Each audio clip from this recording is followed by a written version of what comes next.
Club tournament continues. Cory McCartney joined by Prep Baseball, Georgia's Hudson Graham. Hudson, man, good to have you back in. We got a great one here today with Blessed Trinity against North Paulding. Yeah, that's another one we had circled for the weekend. This will be a good one for us to see this matchup.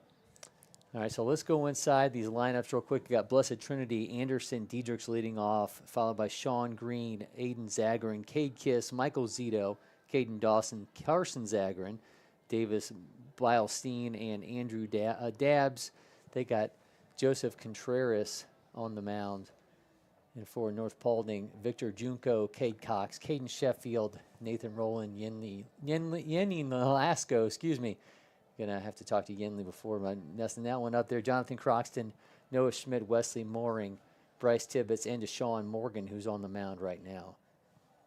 And Deshaun Morgan, obviously Hudson, a name that we all know, a guy who was a future games team member, had previously been committed to Memphis and now locked in with Missouri. Yeah, we just saw that the other day, that he decided to go to Missouri. And I was just talking with one of their assistant coaches. The Memphis coach was actually that was at Memphis is actually at Missouri now, so went full circle and he's back with him. It seems like. Yeah, a guy who gets it up into the 90s here, a pretty big arm, comes in with a pretty nice slider too. So power pitcher. So we're going to see a whole lot of that out of Deshaun Morgan today.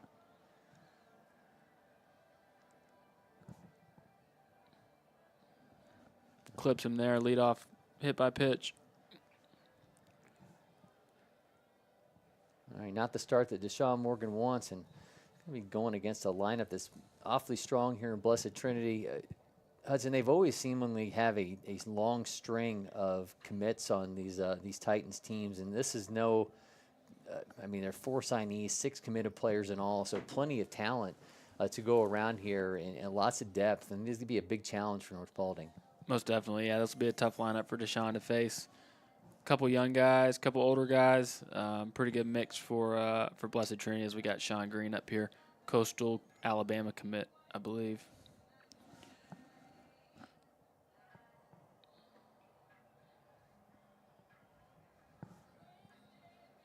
Runner's taking off and going to easily be into second base. I'm liking this North Paulding team, though. I got a chance to watch them a little bit last game against Cherokee. They got some guys in the lineup I really like. Shortstop Cade Cox, he's had a good start to the season. We were out at Rockmart the other day, and he had a big game with a few hits. And then you got Nathan Rowland, who bounces around. He's in center field. He's had a big breakout preseason. He's progressed a lot since the summer, and going to be one of the top uncommitted 25s headed into this spring and next summer.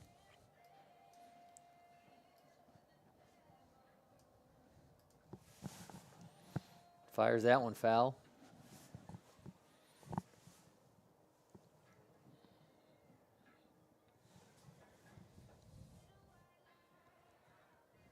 So I know you got a lot more action under your belt this morning. Who has impressed you that you've watched over these last few hours?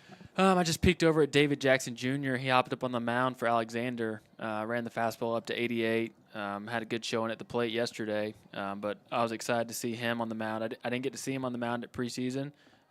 We were double barreling some BP and two-way pitchers, so I was excited to see him. He looked good. Tough weather conditions, but running up to 88 as a sophomore in these types of conditions was impressive. Yenley looked good. He closed, I guess came in relief for a couple innings against Cherokee and looked really good. He was up to 87. Sean Green pops that one up, and Morgan going to camp underneath it, makes the out. So down goes Sean Green, so that's one down in the inning. And then Spears Martin on North Cobb Christian, he had a 2-home-run day, finishing up over on field 12 this last slot.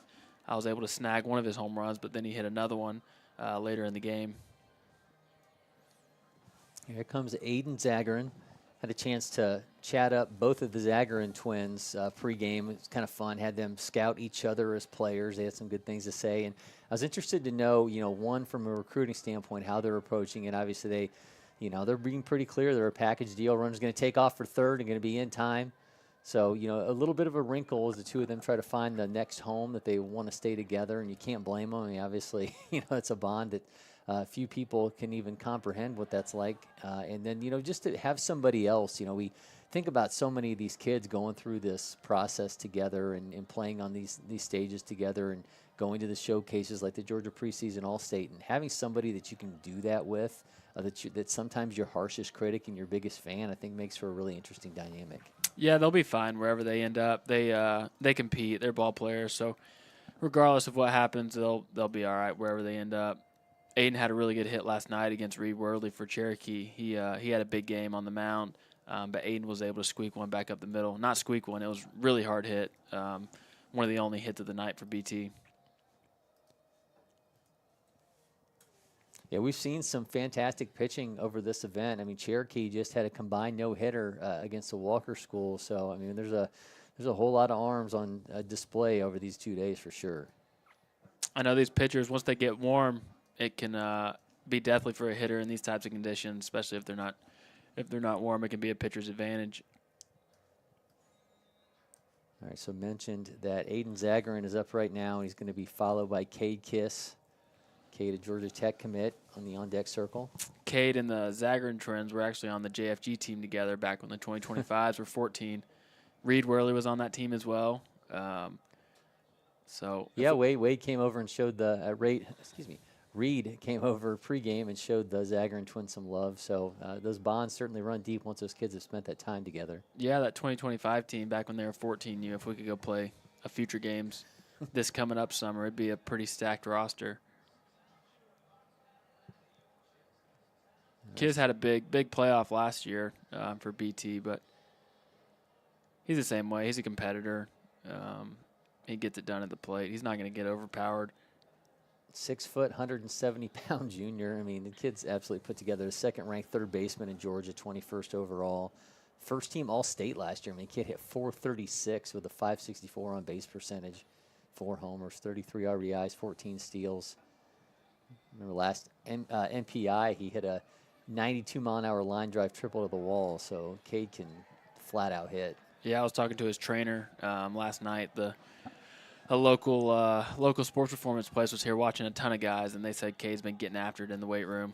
I don't know how much more that kid can put on him, but he goes down on strikes against Deshaun Morgan, and we saw the nastiness that the Georgia commit brings to the table there. All right, so we're going to head on to the bottom of the first inning. We're going to see what North Paulding has in store. They're going to lead off with Victor Junko, followed by Cade Cox and Caden Sheffield. So we're kind of getting near the end of things here at the Georgia Dugout Club event. Certainly we had some guys that we knew we were excited about coming in, some players we had penciled. Is there anybody that you didn't know about, or anybody that kind of came on, I'd say seemingly out of nowhere, but somebody maybe you weren't so locked in on that you walked away and thought, all right, that's somebody I got to keep an eye on? Yeah, that Spears Martin kid just made a pretty big impact on me in that North Cobb Christian game a few minutes ago. He had a really good swing, good frame, strong, sturdy body. So he'll be one definitely circle to keep an eye on this spring. We'll see North Cobb Christian again, so he'll be one to definitely keep an eye on. A couple freshmen. We got Wesley Moering in this lineup. He's one that we talked about seeing some, and then Jackson Rose over at Etowah. He's tossing some scoreless innings right now. He was on hurt last year. We talked about some yesterday, but he was up to like 86, 87. I think that plays up as we get into warmer weather, but he's one that's definitely on the watch list for the future games. So right now on the mound, you're seeing Joseph Contreras, the 2026 for Blessed Trinity, the son of Jose Contreras, who spent 11 years in the majors. White Sox, where he was an all-star, Phillies, Yankees, Rockies, and Pirates. Zagarin's told me that at tryouts, he hit 90. So this kid, you think about him being 6'3", 170. I mean, he's got a lot of weight that he can still put on. And I would imagine, just like Dad, triple digits are probably going to end up being in the forecast for Joseph Contreras. Yeah, when we were going over our 27 rankings with Ian when he first got in, we were kind of going through some names. And obviously that one jumped out to him. And then we started digging it a little bit further. I told him he runs a fastball up to 88, 89. Oh, nice play. It's short there. For sure. Great play by Michael Zito. Yeah, Zito, he's another one. He was kind of a late bloomer. He committed to Rice. He's been one that's been fun to progress. He wasn't committed last year at this time, and then committed to Rice, I guess, towards the end of the summer, but good player at short. All right, so he goes down, and now up to bat is going to be Caden Cox.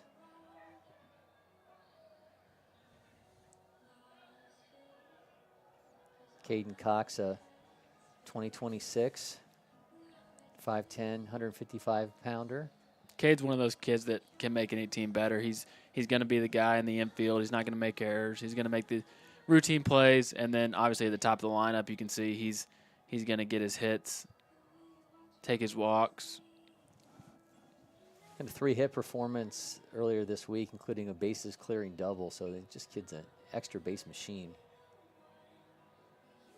He's one we get to see over the summer a good bit. His travel ball team plays with us a lot, so he was one that we kind of had circled from the summer to make sure we got to see this spring. Yeah, if you're looking in the background of this shot, you see a guy leaning up against the wall with a black jacket on, some orange trim. That's Jose Contreras, Joseph's dad. He's rocking a White Sox beanie, so a little inconspicuous for the White Sox All-Star. Bunts Nobody's down. there. No one's there. Contreras can't make a play, so going to have another base runner. Yeah, you run those PFP drills. The pitcher did his part, but nobody was covering the bag. These are the type of situations that we look for in some of these younger kids. Obviously, first 2 leadoff guys on isn't ideal for Contreras, but see if we can buckle down getting out here. All right, so next is Caden Sheffield. Sheffield, a Georgia Tech signee, 6'2", 195-pound catcher. Catchers, of course, where Georgia Tech go for to get their pedigree. I mean, that's they've been producing them just seemingly nonstop. He's the 6th-ranked catcher in Georgia, 60th overall. Gets that pop time around 2.5, 2.13, 75 catcher velo. Kick and hit too. Exit velos into the mid-90s. Speaking of Georgia Tech, Drew Burris, he had a 2-homer night yesterday in his college debut, so that was cool to see. Yeah, I was talking to a couple other Georgia Tech commits yesterday, and Cooper Underwood at Alatoona, and he was saying, I was really surprised that Drew didn't end up getting drafted, and he's at Georgia Tech. And I said, you guys are going to be in a heck of a position if everybody shows up at Tech here in the next couple of years. That one's popped up down the line. A catcher's going to be underneath it, makes the play for the out. Oh, no, it popped out. Oh, I see him tap his head. Man, nothing seemingly going right for Blessed Trinity here in this half of an inning. A couple routine plays are just unable to make, so see if North Paulding can take advantage of it. Cooper looked good over on the mound earlier today. We got to look at him. He had a really strong future games. He could breaking ball, one of the highest spin breaking balls in the state, and then he ran the fastball up to 87, 88 on a cold day. Contreras gets a strike there.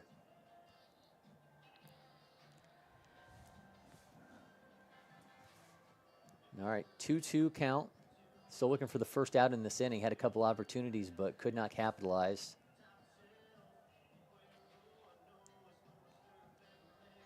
You're going to see a crowd build here on the Audi Marietta field, partially because the wind's kind of broken up a little bit by the scout tower, and we've got a pretty good pitching matchup here with the young Contreras going against Missouri-bound Deshaun Morgan.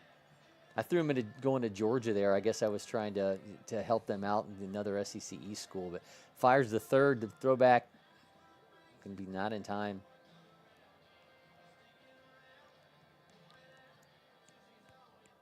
Yeah, the weather in Georgia, as we know in February, can be a mother, and it certainly has been the last 24 hours. It was kind of gorgeous Friday afternoon, and we wake up Saturday morning, and it's cold and it's windy, and kids are wearing the shiesties out there behind home plate. You can always count on this weekend. Never fails. It always gets chilly for the first Georgia Dugout Club weekend. All right, going to have bases loaded now. Unfortunately, Contreras pitch count climbing. Coming up next year is Nathan Rowland. Like I mentioned, he made a big jump in our 2025 rankings in the update before the season started. Probably had the best BP round at preseason All-State, which was pretty stacked. He was really impressive. Had every ball he hit, I think, was 85 plus exit velo, and then he was running into the mid 90s at one point. So he's progressed a ton. We saw him a lot over the summer with his summer ball team that we did a scout day with, and he's gotten really strong. So he can play outfield, he can catch. So he would definitely be a valuable asset for a college program in a couple years' time. Yeah, 6 foot, 200-pounder, 8th-ranked catcher in Georgia. He's got that pop time down to 1.98. Yeah, that was just in January. He looked really good. Simplified the approach a good bit from what it was this summer, and with the added strength, it's really paid off. All right, that one's going to slip away, and a run's going to get across for North Paulding on the miscommunication there from pitcher and catcher. I think at this point, Contreras just needs to take a few breaths and get back to what works for him. Things getting a little out of hand. Yeah, these are the games that can get away from some of these high school programs. They have these frontline starters that are pretty good, but, you know, not everybody has 5, 6 guys in the bullpen they can go to at any time. So if he could get out of this here, that would be big. Another one gets away from the catcher.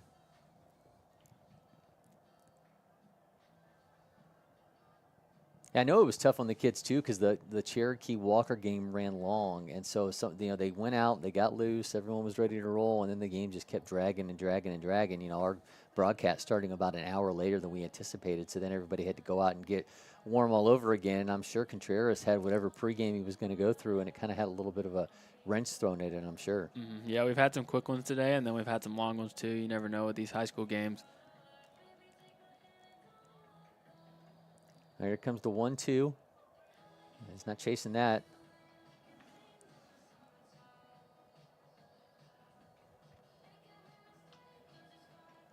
Contreras can take a minute here to try to gather himself. Yeah, reset here. Try to throw it fastball in the inner half. He's kind of cutting everything a little bit. Get him on that inner half. Have him reset here. Not getting that 2-2. I was talking to a bunch of the coaches just about, you know, their thoughts on the new fields, and everyone talked about, you know, obviously they were, you know, in awe of them when they first stepped on. Everyone's mentioned them too. You know, they just seem to be a little bit truer with the ground balls and the way everything's playing off of them. I kind of feel like it's going to make the umpire's job just a little bit easier with the, oh, he's going to get the punch out. So there is out number 1. Joseph Contreras getting it via the strikeout in the outside corner.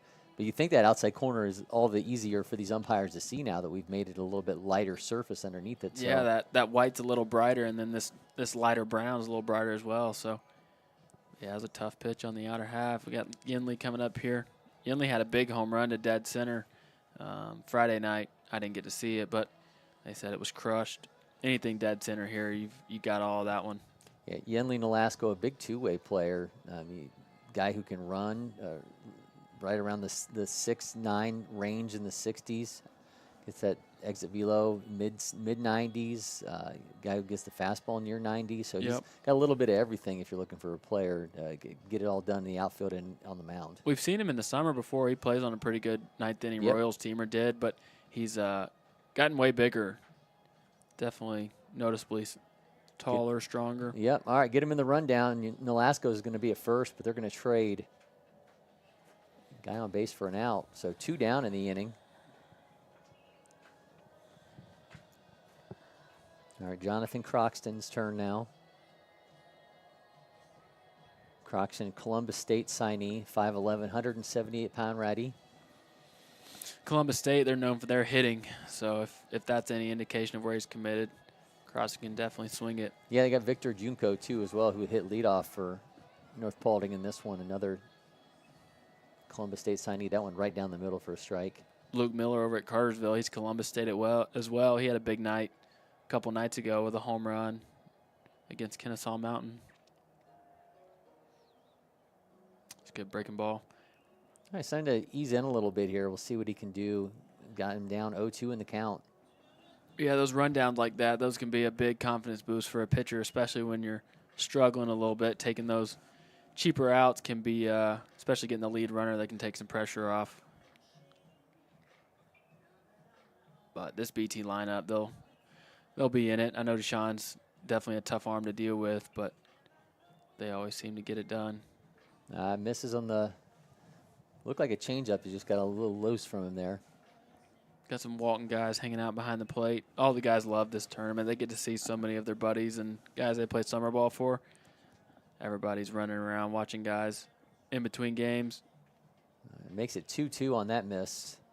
Yeah, I think that's kind of the fun of this, right? Is it's teams that are outside their region that they maybe don't get to see, guys that they play travel ball with. A lot of them, you know, too, it's like, hey, commits to the same school or running around in different teams too. So I know that's part of the magic of all this.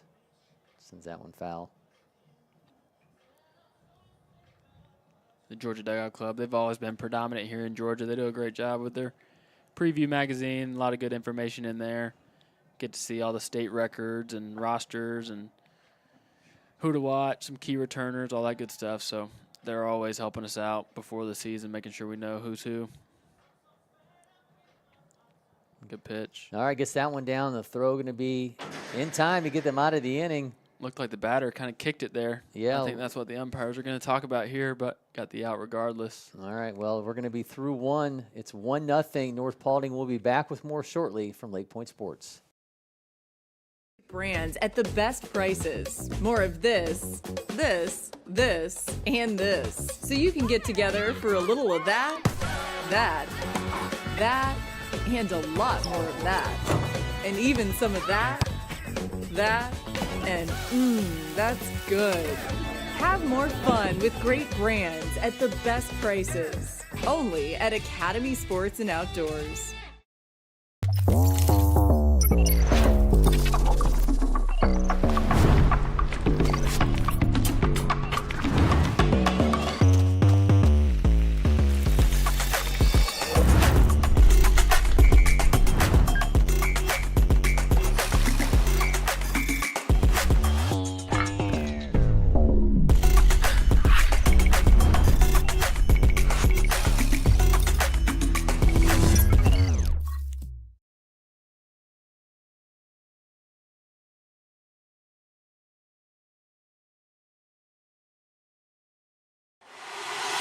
Next. Next. Stop. We got it? No. Keep going. Again. Next. Next. If you don't pick one, Oh, you have time. Am I keeping you from your job? Next. I don't even know where I am anymore. Stop. do we finally have it? Let's go back to the beginning. Are you Your joking? electric future customized. The fully electric Audi Q4 e-tron.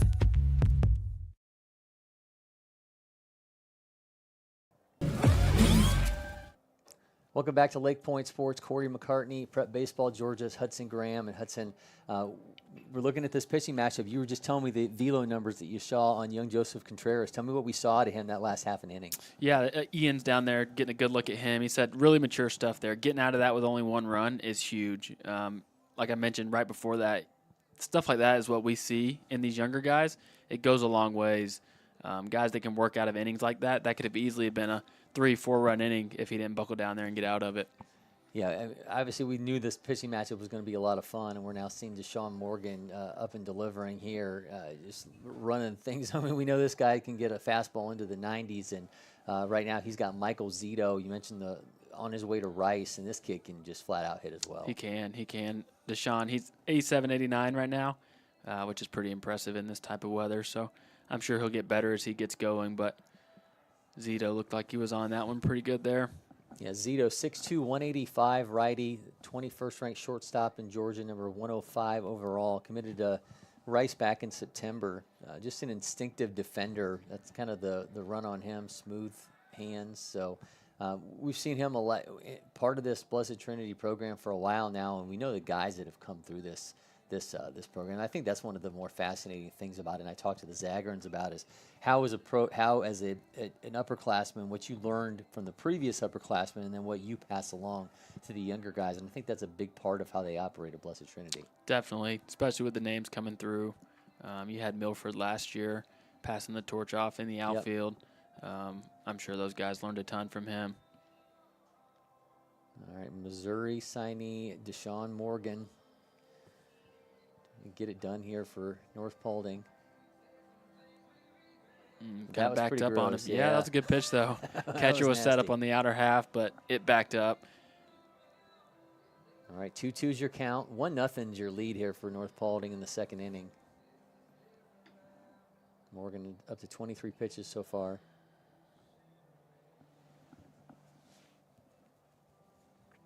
This BT team, they have options too. It's not like they just got one lineup that they're sticking to. Wesley Bass, he's one of their better outfielders defensively. He's not in the lineup today, but Caden Dawson's out there. So they definitely have some options. Yeah, you also have Grant Hodges, Wallace Community College Dothan signee. He's not playing today either. So yeah, they got some guys that are getting a day off today. William Hamaker, so a number of their key pieces. It's kind of a trend for Georgia guys. There's so many of these, junior seniors that I didn't get to see a ton last year. Being the first year out covering spring, I kind of focused on the younger guys just to build a base for this year. But there's so many of these seniors committed to junior colleges, Division II, Division III. There's so many good players. You kind of forget about some of them sometimes. All right, so the battle continues between Morgan and Zito. Morgan's not getting that, so Zito's going to walk his way down to first base, and a base runner for Blessed Trinity as they try to answer that run from North Paulding in the last half an inning. All right, Caden Dawson, we've become all too familiar with Caden Dawson these past few months. Guy who, again, we talk about Georgia preseason All-State. We're going to say that quite a few times during this broadcast because there's been so many guys that, we're part of that are in this game today. But he's just a really interesting player. The #1 player in Georgia in 2027, the second-ranked outfielder in the nation, 6th overall. You've seen a lot of Caden Dawson and wondered how was the game going to translate when he got to the varsity level, and I think it's so far so good. Definitely not a ton to show for yesterday, but it was still impressive to see the at-bats that he had and the way he carries himself too.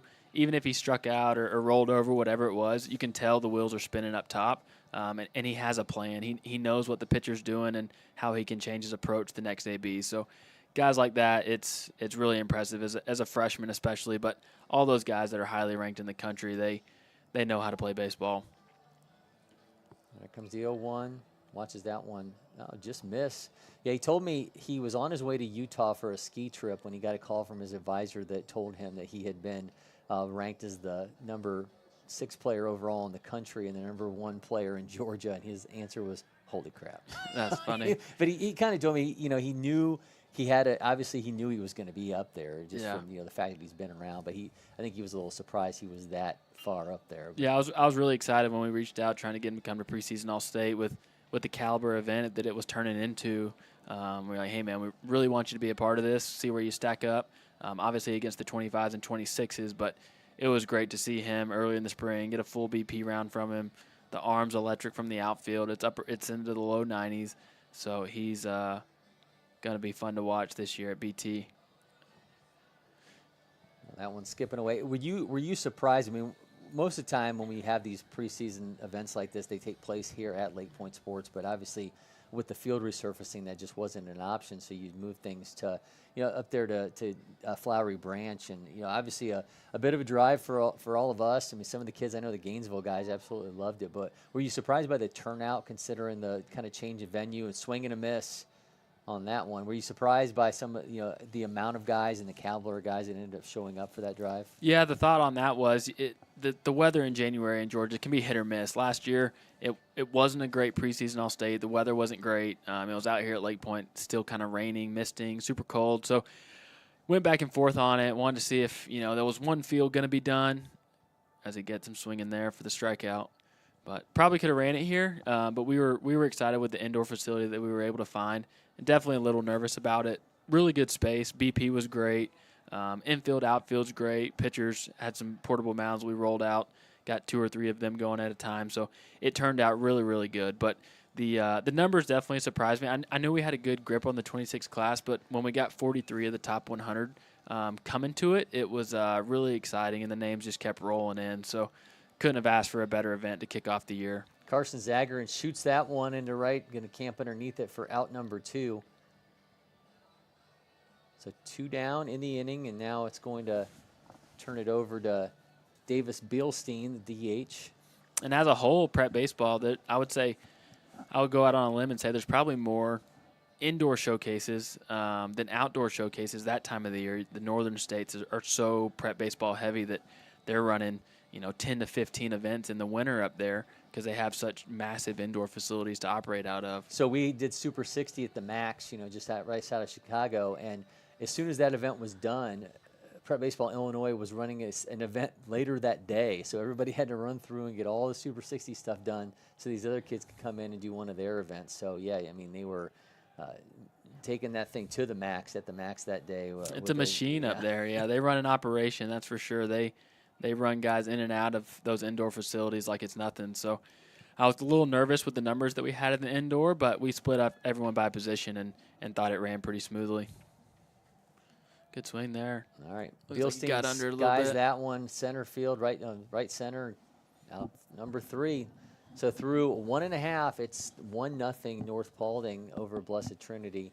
Let's see with young Joseph Contreras, if he's able to calm down a little bit here in his second opportunity. So we've gone through and talked a lot about the players that you guys were excited about. We knew some of the stars that were going to be here. Obviously, Shooter Hunt, Prep Baseball Vice President of Scouting here as well, looking at some of the guys. When you were considering some of these draft eligible players, I mean, we saw so many of them yesterday in the game that we had. Who were you kind of focusing on over these couple days? Alex Hernandez was a big one. I was excited for Shooter to see him today. He hasn't got to see him in the past, but Shooter really had high praise on him. So he'll be one that's probably going to take a bump in the 24 rankings for us. He looked really good. The bat looked really good all weekend. Fastball today was up to 92, I believe, 93 maybe. So he was one. Levi Clark was one. Reed Worley's getting some buzz for next year. Wanted Shooter to get a good look at him, and he had a great showing. So the names are all across the board. Abernathy kept running over to try to catch some Abernathy at bats. Mullinax. Yep, Mullinax. Abernathy didn't get a ton to hit, but we gave him the #1 spot in the 24 class, I guess a couple updates ago. Yep. So wanted to see him. He's just super athletic. He can get it done with his feet. Like I said, didn't get a ton to hit, but Shooter still was able to see a couple good swings from him. All right, so here is Joseph Contreras again. See if he thought he looked a lot better as the inning went on last time, so we'll see what he's got in store here for his second shot at Blessed Trinity, the lineup. I'm not for sure, but I would assume these are probably some of his first varsity innings as well. So getting through that first inning is always big. Get the jitters out, and now he can get rolling. Yeah, that's a good sign. Lead off fastball there to start him. Sorry, he's going up against Noah Schmidt, and they got Wesley Mooring and Bryce Tibbetts to follow. I think this is Mooring's could be his first varsity AB as well. So come and get it, 86, 88 for your first varsity AB.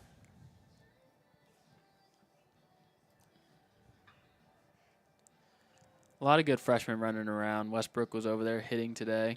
We talked about him yesterday on the mound. Decatur had a good little shortstop starting freshman, so it's always good to see those guys. Make sure we follow up on them throughout the spring. North Cobb Christian, they have a couple that are going to be really good players in the 27 class. Good pitch there. All right, goes down on strike, so we've seen Contreras get to hit his groove a little bit. Yeah, I wouldn't be surprised if those are creeping into 90. It looks like he's getting on it pretty good. Such a lanky frame, too. I mean, you do think about what's this going to be like when he puts on, 15 to 20 pounds. Yeah, these kids develop so quickly. It's crazy. Sharman, he's next thing you know, he's put on 10 pounds, and with his delivery, he's up to 92. Same thing with Contreras. We'll probably look back at the same event next year. He's 10 pounds heavier, and he's 92. Yeah, it looks like he's found it. He's filling it up now. All right, makes it 0-2. I think he's just going right back to attack mode against Wesley Mooring.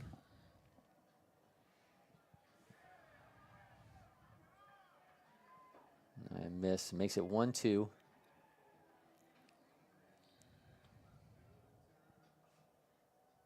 Mooring's going to be followed by Bryce Tibbetts, the first baseman. We'll be releasing some all tournament teams coming up tomorrow. Nice. And Monday and Tuesday. We'll try to get those rolled out. The coaches will send in nominations for those, and then we'll announce a MVP player and then also pitcher. So those are always fun to see. The stats come in. We can't see 8 fields all at one time, so it's helps us out to see, when we didn't see the guys, what were they doing. So I'll be anxious to get those back from the coaches. They get those sent in tomorrow, so we'll try to get that rolled out Monday or Tuesday with a ton of more content from this event. Yeah, definitely check that out on all the Prep Baseball Georgia accounts. Sends that one as short. Nice, easy play for Michael Zito.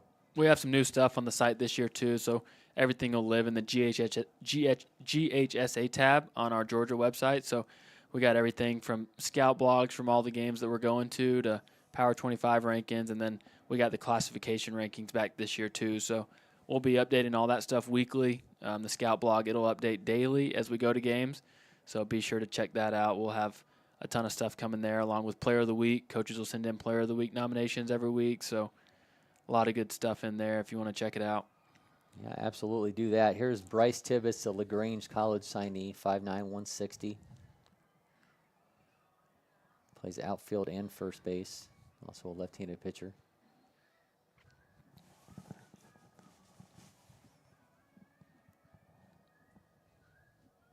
Here comes a 2-0. I'll make it 3-0.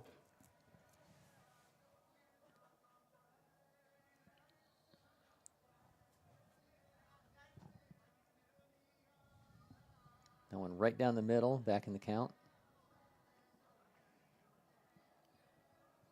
I like the tempo here from Contreras. He's got a good tempo working. I just misses there. All right, so we're going to have a base runner. So a 2-out walk. We'll see what happens as the lineup flips back to Victor Junko.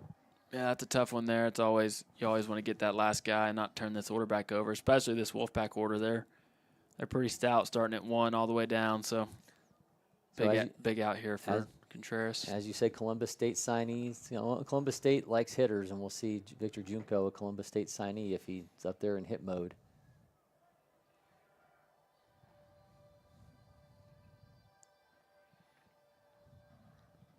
That one just pumped down the middle for a strike. You can tell just from the broadcast, it's got a little more zip on it when he's down in the zone. So he's got good tilt with that size. He gets after it, especially down in the zone.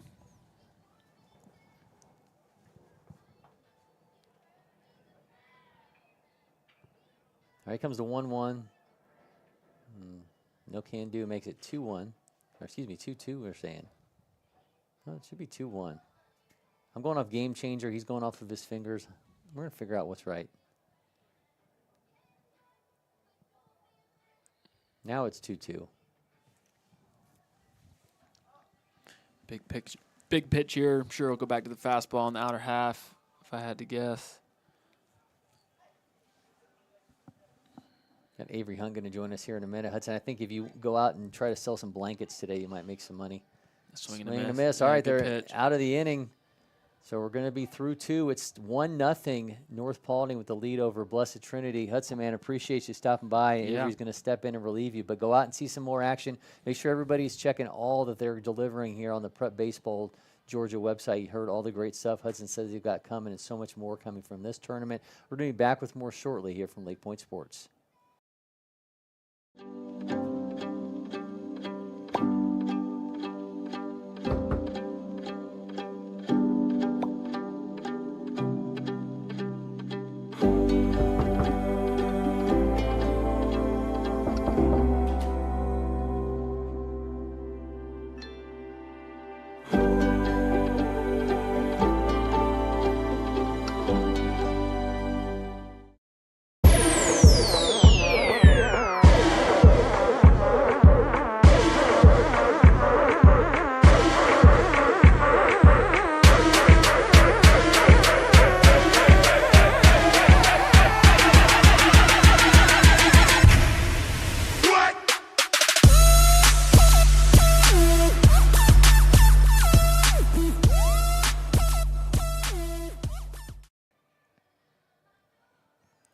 Welcome back to LakePoint Sports. Cory McCartney, Prep Baseball, Georgia's Avery Hunt. Avery, you stepping in to Hudson's shoes here. You joined us last night. What have you seen between our time last night and sitting down here that's kind of wowed you from the action out here in the fields?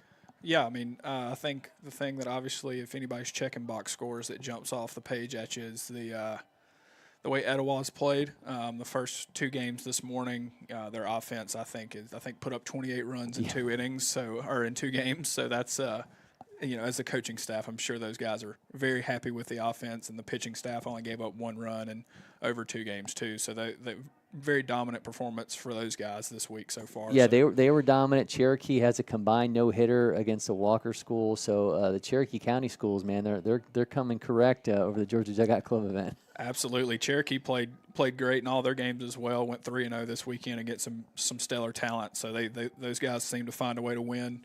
So yeah, very impressive from the Cherokee County group this weekend. All right, Deshaun Morgan, the Missouri signee, back at it.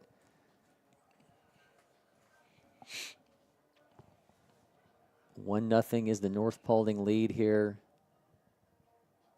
The third inning. Coming to you from the Audi Marietta field here, LakePoint Sports, our championship field, where we played the title game for last summer's national championships. I'm sure we'll have it here yet again this next summer. All right, this is Andrew Dabbs, and I've not checked, but I'm pretty sure he does. He's been working hard behind the plate here these first 2 innings. I've had some guys on base kind of keeping those guys from advancing on some balls in the dirt, so he's been working hard behind the plate so far. Yeah, pretty live arm he's got there in Contreras, and a guy, young arm who, once he was locking it in, the kid's been looking pretty strong, and obviously mentioned his big league bloodlines with Dad, who's standing back behind home plate watching right now. Shoots that one into right field, but that's going to drop down for a hit. So a leadoff hit here for Andrew Dabbs, going to turn things back over to Anderson Diedrich, the center fielder. We'll get time here for a speed up for our catcher. So that's good. They'll probably have some speed on to start the inning. Let's see who steps in to run for Mr. Dabbs. It's hard to identify everybody. Today with the cold weather, everybody's got the face mask and the hoodies on. Everybody kind of looks the same. Yeah, running around trying to get interviews with kids earlier. It's like everyone's got sweatshirts on and they're wearing the mask to the shiesties. Everyone's got, you can't even tell who anybody is. So I know we talked yesterday how we got lucky for the first day with some weather. Today. It's been dry today, but it's definitely been windy and definitely cold. So that one's going to scoot away, and so is the runner's going to stay at first. No, he is on second. Sorry about that. That's Ryder Register, who's, by the way, stepped in to run for Dabbs. This is where I get to blame whoever's running Game Changer for Blessed Trinity, not updating who's running. So if you can hear me right now, do your job. All right, 1-0 is the count to Anderson Diedrich.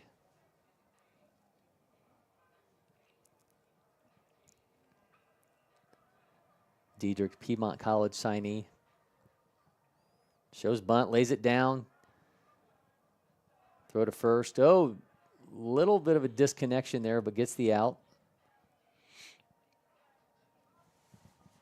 Good job there. The no outs got second, advancing him in these highly competitive games. Little things like that can go a long way, getting the bunt down and getting the guy over to third base with less than 2 outs. Yep, registers on third, and now it is registering on Game Changer because somebody went in and changed it. So hopefully word got along to the folks over at Blessed Trinity. All right, so 1 down, runner at third, trying to answer that North Paulding run. Sean Green up to bat right now. We saw Morgan be able to pitch out of a little bit of hot water in the first inning. Similar situation. Let's see if he can rinse and repeat that result here. Coastal Alabama South signee Shane Green.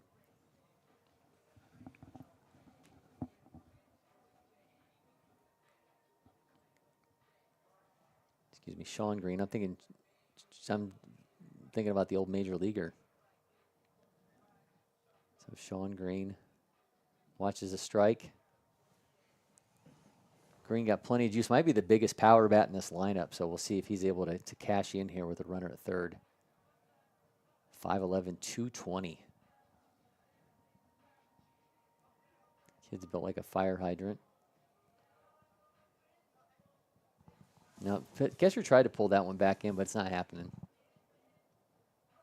We've definitely seen a lot of physically imposing teams this weekend. I don't know if it's me getting older in age, but I I don't know if I have the jurisdiction to drop.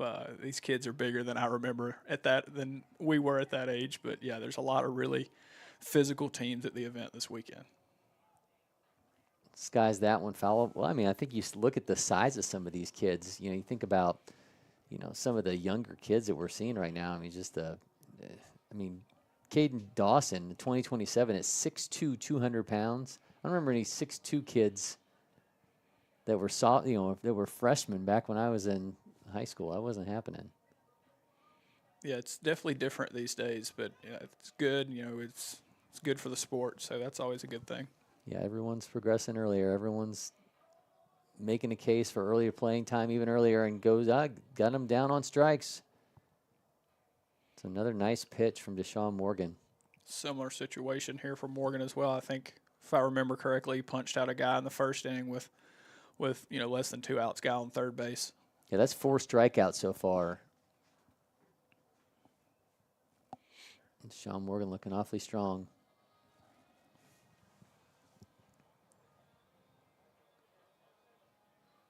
Nasty little breaking ball there for a strike. Got the middle of the order for Blessed Trinity up here, so it's not out of the hot water just yet, but he's made a step in the right direction. Yep, he's got Aiden Zagger now, Cade Kiss to follow.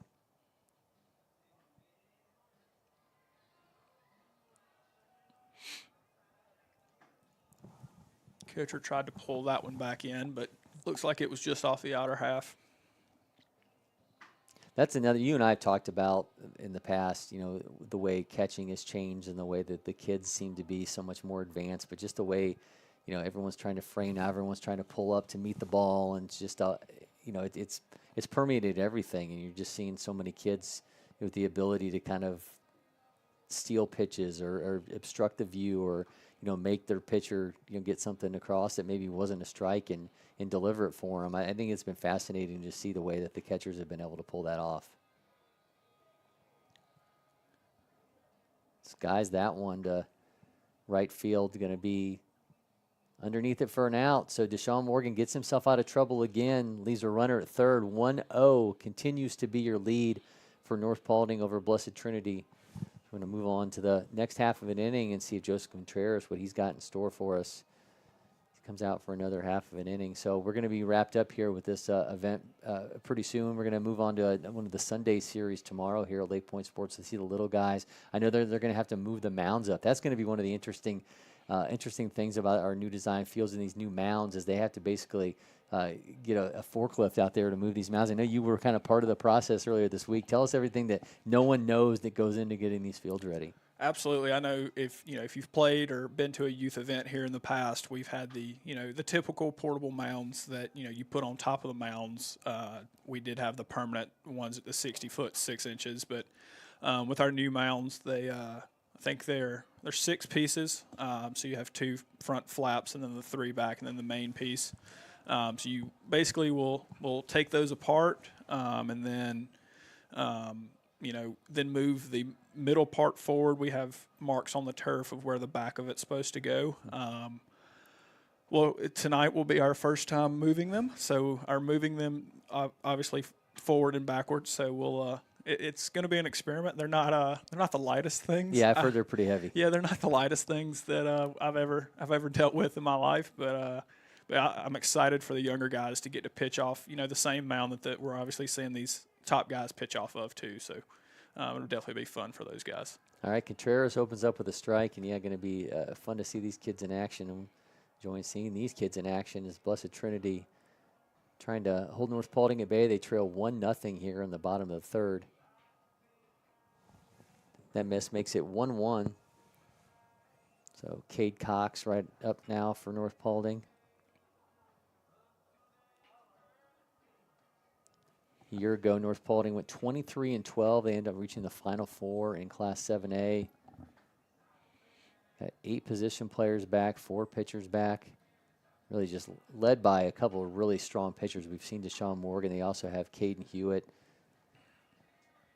Busy signing day for this team. 9 signees in all on this Wolfpack team. So big kudos to the coaches there, getting these kids in position to play at the next level. Absolutely. We've seen North Paulding, obviously, the past few years. I think in 2022 or 21, they were in the final against Parkview, and then last year going to the Final Four. So all of these guys should have, they've got playoff big game experience on the high school, in the high school season. And I'm sure, with 9 signees on the summer circuit, those guys are playing in big games as well. So it's nothing new to these guys, and you can kind of tell both teams are comfortable in these situations. Shoots that one foul. 3-2 count.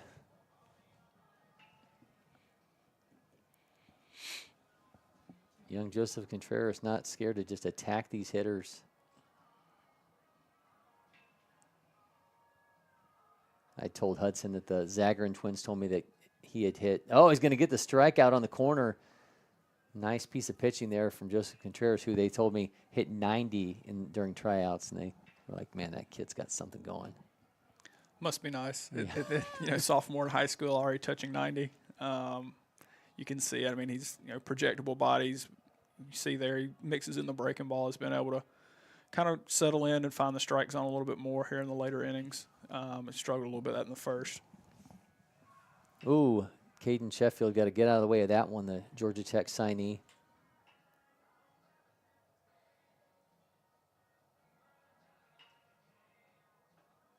(6'2", 195 pounds. Not living on the corner that time. Is going to make it 2-0.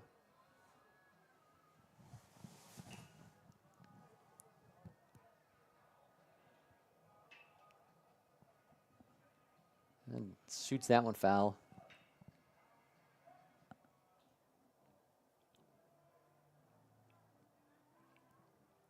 Yeah, I think these cold days, everyone's just hoping for quick games. And the one obviously before this was anything but. Blessed Trinity's got to play another one after this against the Walker School, the team that just got no hit by Cherokee. I'm sure they're wishing their day was already over with after suffering a no-hitter, but at least they get a chance to go out there and try to make something happen after that, get that taste out of their mouths.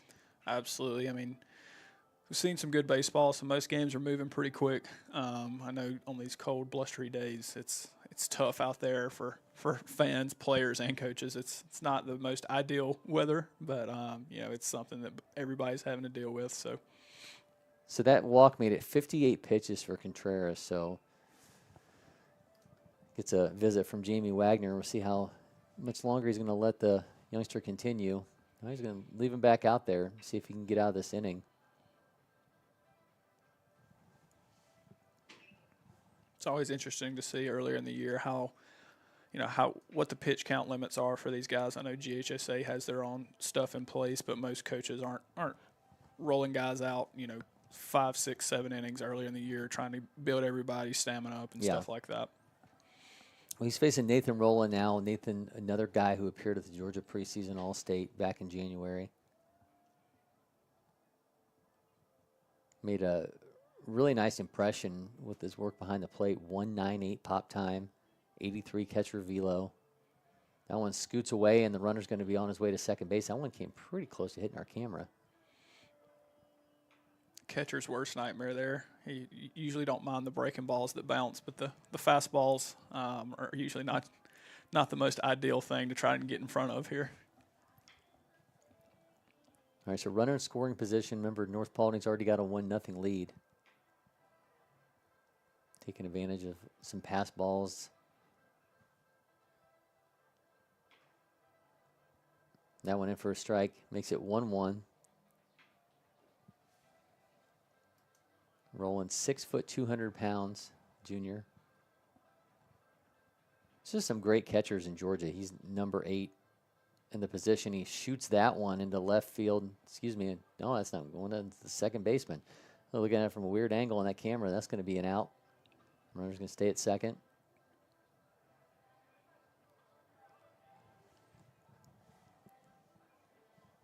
All right, so now 2 down. Yinli Nolasco's turn.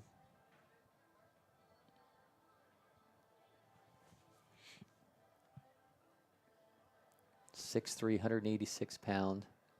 Mentioned his two-way capabilities early.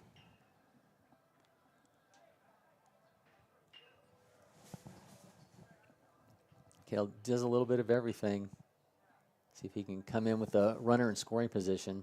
Guy who plays ninth inning Royals during the travel season. And third baseman going to cut across the field and make the throw in time to get out of the inning. Nice stretch there at first base. It's a good play on a slow hit ball to come throw across your body to get the out to end the inning. So big time play there. I think that's Cade Kiz. All right, we're through 3 here at LakePoint Sports. We're going to be back with more shortly here from the Georgia Dugout Club Tournament.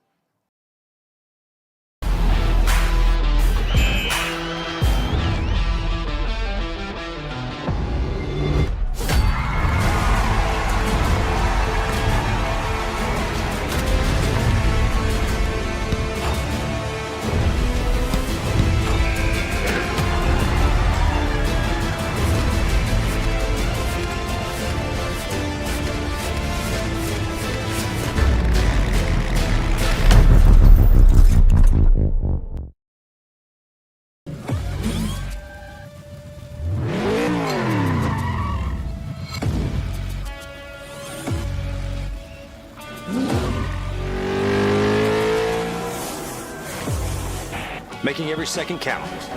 That is how I live. And this is how I hydrate. Body Armor Sport Water. Water for the athlete in all of us.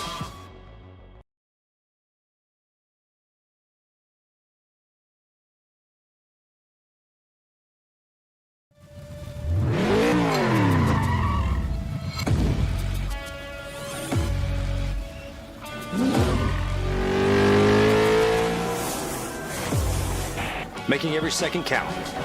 That is how I live. And this is how I hydrate. Body Armor Sport Water. Water for the athlete in all of us. This is ready to go online. Back at it here at LakePoint Sports, the Georgia Dugout Club Tournament. We're watching Blessed Trinity against North Paulding. 1-0 is your lead for North Paulding in this one. Cory McCartney, Prep Baseball Georgia's Avery Hunt. Blessed Trinity, no runs on 1 hit. North Paulding, 1 runs on 2 hits. Let's see, Deshaun Morgan back out here again, and his pitch count so far has looked awfully strong as he tries to roll along here. The kid's been, just looking dynamite. He's got 4 strikeouts already on 48 pitches, and we'll see if he can get through this inning unscathed as well. No, we saw it last inning, but he's done a really good job. He's kind of gotten in a little bit of trouble there in the first and the third. Able to pitch out of guys in scoring position less than 2 out. So good on him. We'll see if he can replicate that here. All right, 1-0 pitch goes to short, scoops, makes the play in time. So 1 down on 2 pitches. So that's exactly what Deshaun Morgan wants to see, some nice, easy work for his infield. Absolutely, and just talking on the pitch count, those 2 pitch at bats will definitely help that number and help him be able to get some longevity here later in the game. All right, here comes Cade Kiss, the Georgia Tech commit, 6-foot, 170-pounder, second-ranked third baseman in Georgia, number 21 overall, 11th-ranked third baseman in the nation. First team All-State last season, as we had mentioned earlier. Kid just flat-out hits. Scoots out of the way of that. Looked like a change up there, maybe ran a little bit too far arm side for him, almost nicked him there to lead off the at bat. Yeah, Morgan primarily a fastball, curveball, slider guy. So maybe he's starting to develop that changeup here in his last high school season. Fastball there. Even the count, it's one of those pitches that's especially effective for right-handed pitchers against lefties. Something a little bit slower, comes kind of out of the same slot and is able to, kind of throw the lefties off, running away from them a little bit. All right, the 1-1, that's going to miss.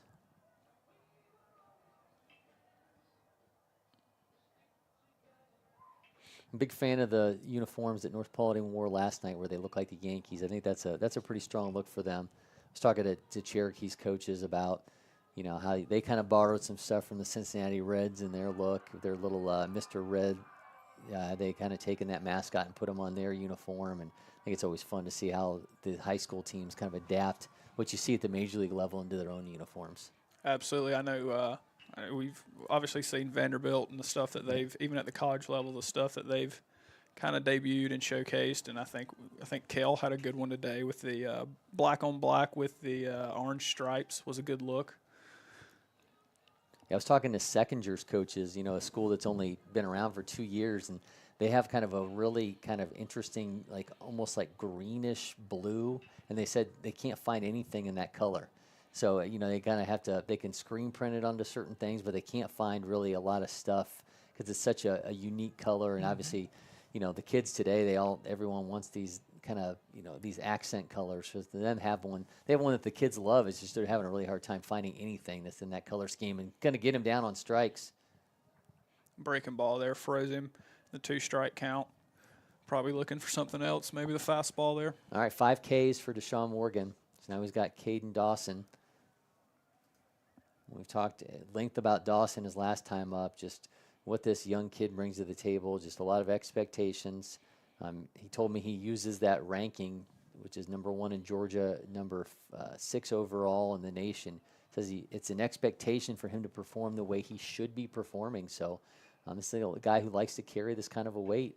His team needs him to come through here now, and he swings straight through a Deshaun Morgan fastball.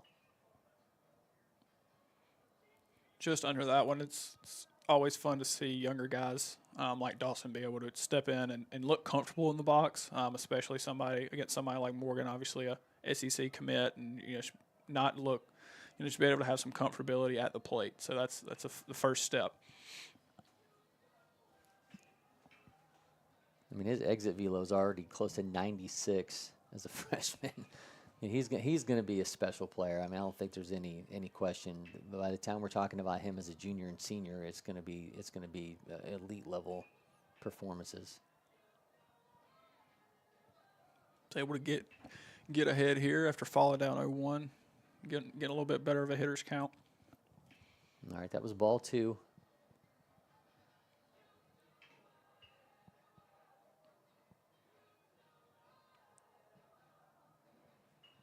All right, so now he's got him 3-1.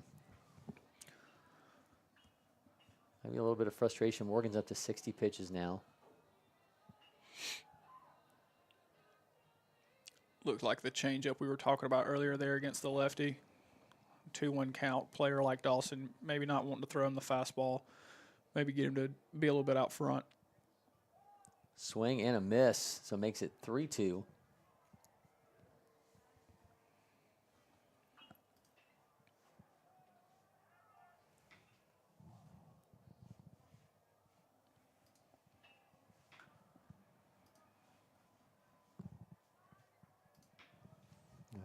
And the full count and the pitch, he's going to walk him. So a walk to Caden Dawson.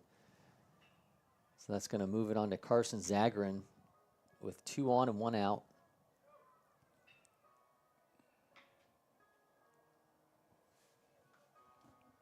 All right, Matthew Richardson going to come out and have a word with Mr. Morgan. Give him a chance here to catch his breath, kind of reset after the quick start of the inning. He's had some longer counts with the next 2 guys, obviously with the walk there. So just kind of give him a chance to catch his breath, reset, and make sure he finishes the outing how he wants to. Yeah, just 1 pitch away potentially from getting out of this inning, and North Paulding continues to lead 1-0.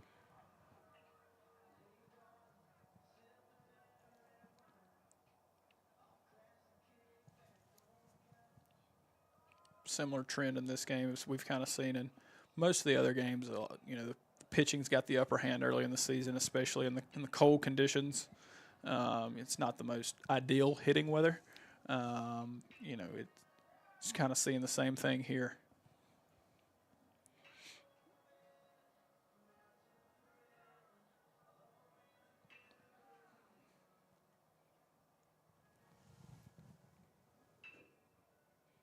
All right, here's Carson Zagrin. Caden Dawson at first base, 2 outs in the inning. 1-0 is your lead for North Paulding. Saw Carson line out to right field in his first at bat. One of the better swings that Blessed Trinity's been able to put on Morgan. And Dawson's going to take off, head first slide. He's safe in at second.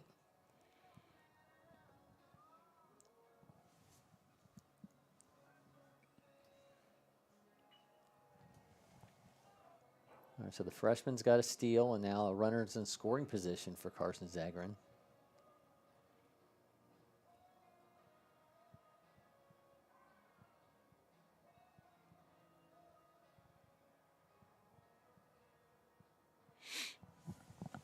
See the inside move there to keep him close after swiping the bag on the first pitch.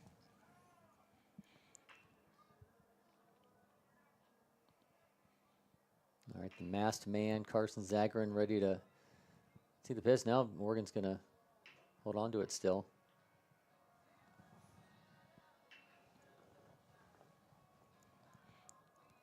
Swiping that bag there, looks like Dawson's getting a lot more attention. I'm on the base pass there with obviously 2 straight pickoff attempts. That one to third base, cuts across. Gonna make that stabbing play. It's gonna be safe. So the throw pulled him off the bag, and he comes back, and We've got a little confusion here. Looked as though the throw pulled him off, tried to make a stab at Carson Zagrin, couldn't get it in time. Runner was called safe when we got him at the corners. Then the first baseman goes back and touches the bag. Maybe he thought Zagrin just didn't make contact as he ran over top of it.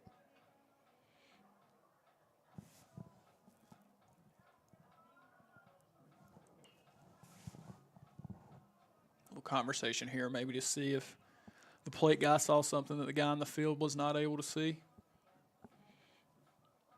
Looks like everybody's come to the same conclusion here. So looks like everything will stay as originally. All right, game continues, inning continues, at bat continues for Blessed Trinity with David Bielstein. Davis, designated hitter today, hitting for Contreras' spot. Interested to see if we see the runner in motion here, try to tie up this game, maybe steal a run with 2 outs. 64 pitches now for Morgan. Not giving him that one on the corner.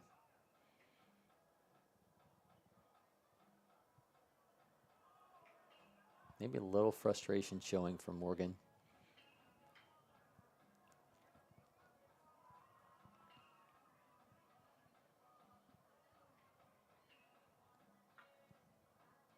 The 1-0.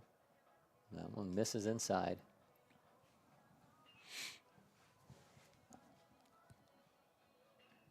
Good hitters count here. Obviously, guy in score position again for Blessed Trinity. See if they can finally get the big hit they need to tie this thing up.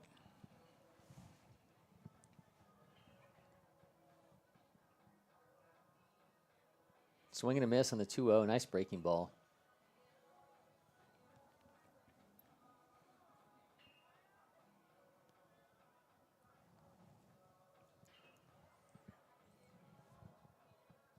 Runners at the corners, 2 outs. Blessed Trinity trying to tie this thing up in the top of the 4th. Sheffield calls for time. Making sure he and Morgan are all on the same page here, obviously. Getting later in this ball game with the 1-run lead.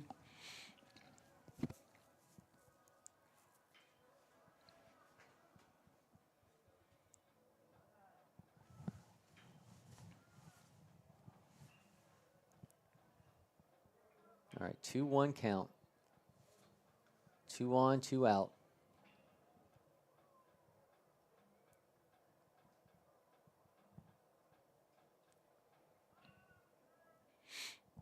Went with the breaking ball there. Yeah. Get the swing and a miss. All right, Bilstein swings through that.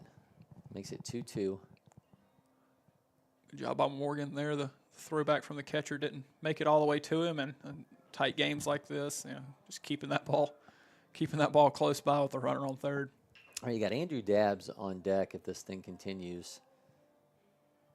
Shoots that one to third. This time going to make the throw in time so Morgan gets out of another jam. I think that's maybe been the biggest thing that we've seen out of him so far. I mean, you look at, the pitching line from Deshaun Morgan. 4 innings, 1 hit allowed, 5 strikeouts, a couple walks. And I think the biggest thing for me right now has been the way that he's just responded to base runners and responded. You know, maybe he's not getting some of the calls that he wants. I mean, maybe every once in a while the body language is kind of showing that, but I think he's responding with some stuff that obviously has got him on the way to Missouri, and I think you got to be pretty impressed. Absolutely. I mean, it's not easy for, I think that's three of the 4 innings he's pitched. He's had a guy at third base, you know, in high school this early in the season. Very impressive to be able to work out, 3 real, legitimate jams there. So, just trusting his stuff and trusting his teammates behind him to make plays. So definitely a great outing so far for him. Not sure if we'll see him back out in the 5th, but, if that's it. That's a great job by him. We're going to see a pitching change here for Blessed Trinity, and now going to have number 24, Zachary Jansen, coming into to pitch in room for Joseph Martinez. So we're going to see now as we get a little bit deeper into this game if North Paulding can just build on this lead. Wouldn't be surprised if we see both teams here in the 5th go back to a new arm out of the bullpen. So it'll kind of be the rest of the staff's job to finish out the game for where we saw 2 really good outings from both starters. Yeah, that was almost 70 pitches for Deshaun Morgan. I think and you saw some stress pitches, so I would assume that's probably going to be it for him as well as we roll along here. And 1-0 lead for North Paulding, so to see if they can keep Blessed Trinity at bay with somebody else potentially on the mound, but.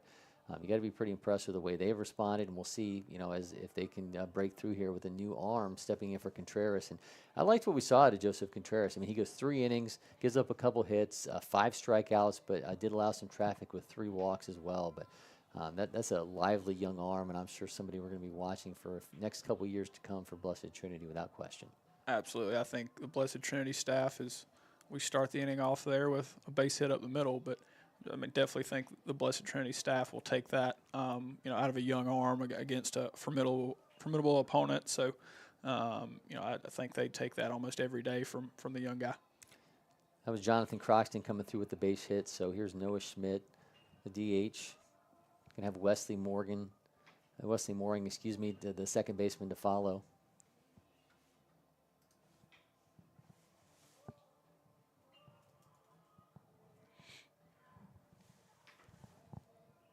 Looks like we had a foul ball there that maybe caught a piece of the umpire. So catcher turning around, just making sure he's okay. That's half the battle, taking care of the umpire back there behind the plate. And I'm sure that's not fun for him at all today on a day when it's just this cold out. Everything bites a little bit more.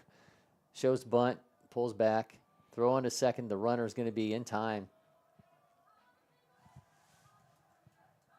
Didn't get the bunt down there to advance him to second, but luckily was able to get a good jump there and swipe a bag and kind of get that taken care of without having to put the bunt down. So don't be interested to see if we, see him square around with 2 strikes here. They'll just let him swing away and try to make something happen, shorten up.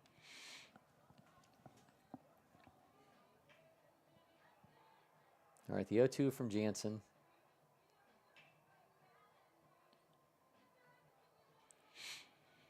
But definitely these are the days behind the plate, both as the umpire and the catcher. You're trying to avoid as much contact as you can with it being as cold as it is. All right, it's now 1-2 to Schmidt. Croxton at second base. Schmidt skies that one foul.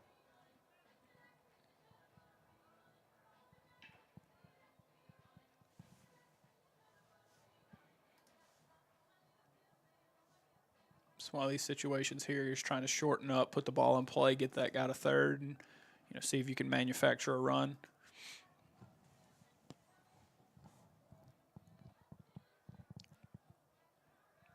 Spikes that one, but Croxton's staying put.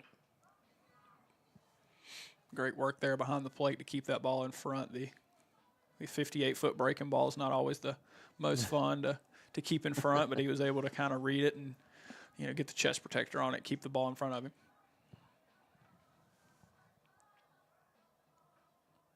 Schmidt fires another one foul, so the AB is going to continue. 2-2's your count.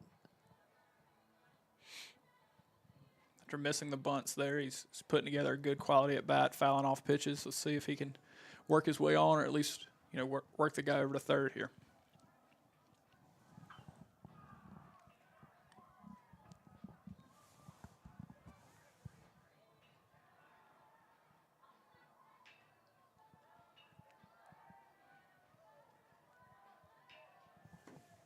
All right, here's your 2-2 from Jansen.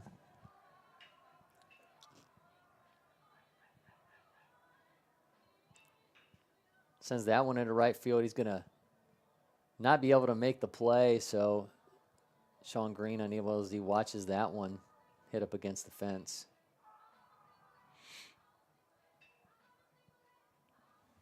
Still staying alive here with 2 strikes. Fought off a breaking ball there. Just got out of play. Not sure if that ball's caught, if we're able to advance to third, but just still plucking along, putting together a good at bat here.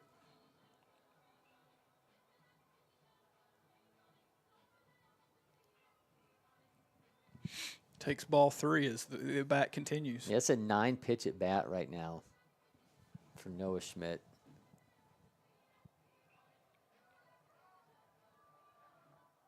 There comes pitch number 10.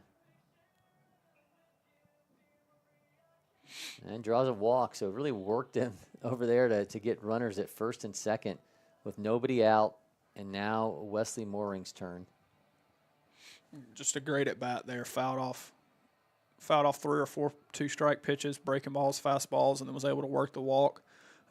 North Paulding might be able to make some noise here with 2 on and nobody out. Yeah, I'm sure at this point they just want that one to be something can tell us entirely when this inning's over with, because I'm sure if they're going to move away from Morgan, Blessed Trinity's thinking that they're going to make something happen as well. So they got to have some kind of table-setting inning right here.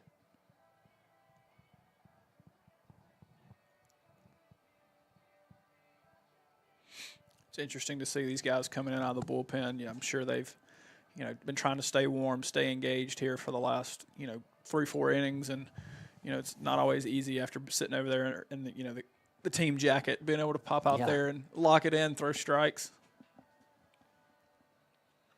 Coming out to have a word here with Mr. Jansen. Yeah, I was talking to some of the guys before the game just about, the fact that Cherokee Walker game took so long that everybody kind of got loose in the bullpen early. Everyone was in the cage early, and then they just sat around and waited. And it was like by the time it was ready to go out and run and throw, it's like everybody had just gotten tightened back up. So I'm sure this is not easy on anybody, this weather, and trying to adapt to it and make sure you're staying fresh and ready to play. Absolutely. You can get out there and get loose, and then, you sit around for a couple innings, everything tightens back up, and it's just got to, restart the process.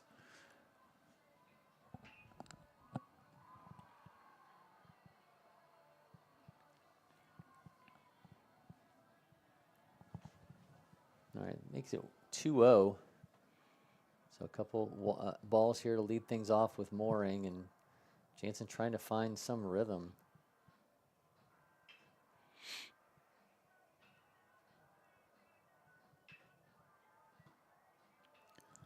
All right, so loads the bases for Bryce Tibbetts.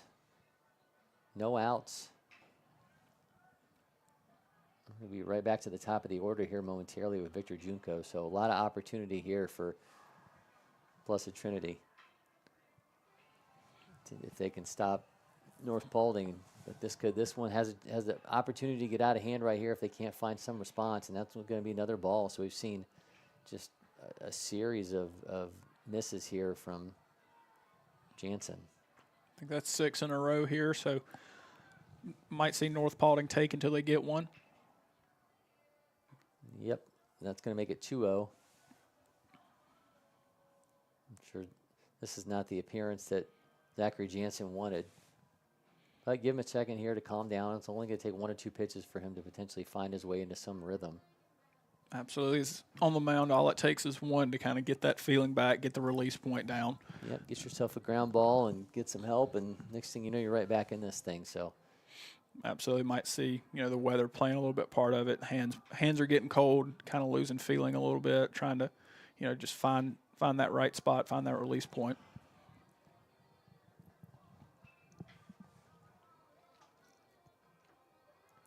all right, here's a 2-0.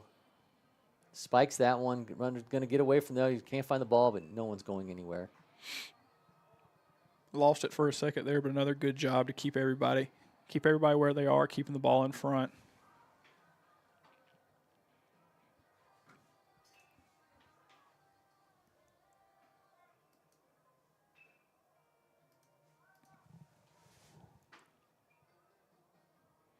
And bases loaded walk, so now it's 2-0 North Paulding. Looks like that will be the end of the line there. Yeah, Jansen over his 18 pitches just unable to find the strike zone, and with the game that's still within reach, you can understand Blessed Trinity not wanting to give him an opportunity to work his way through it. So we're going to have a pitching change here in the bottom of the fourth.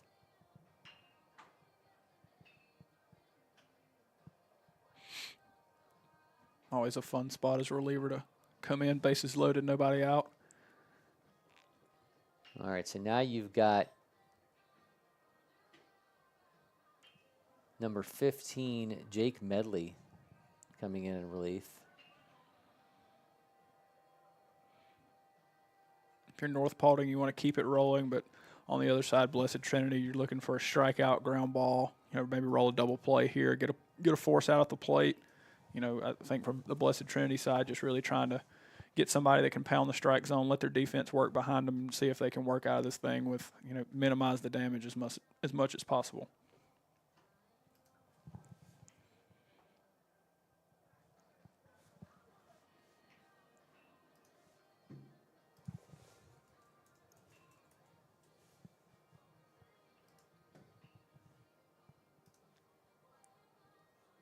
Jake Medley, class of 2025, plays in the summer for 643 DP, so he's somebody who's been here at LakePoint Sports quite a bit in the past, so obviously all too familiar to this stage.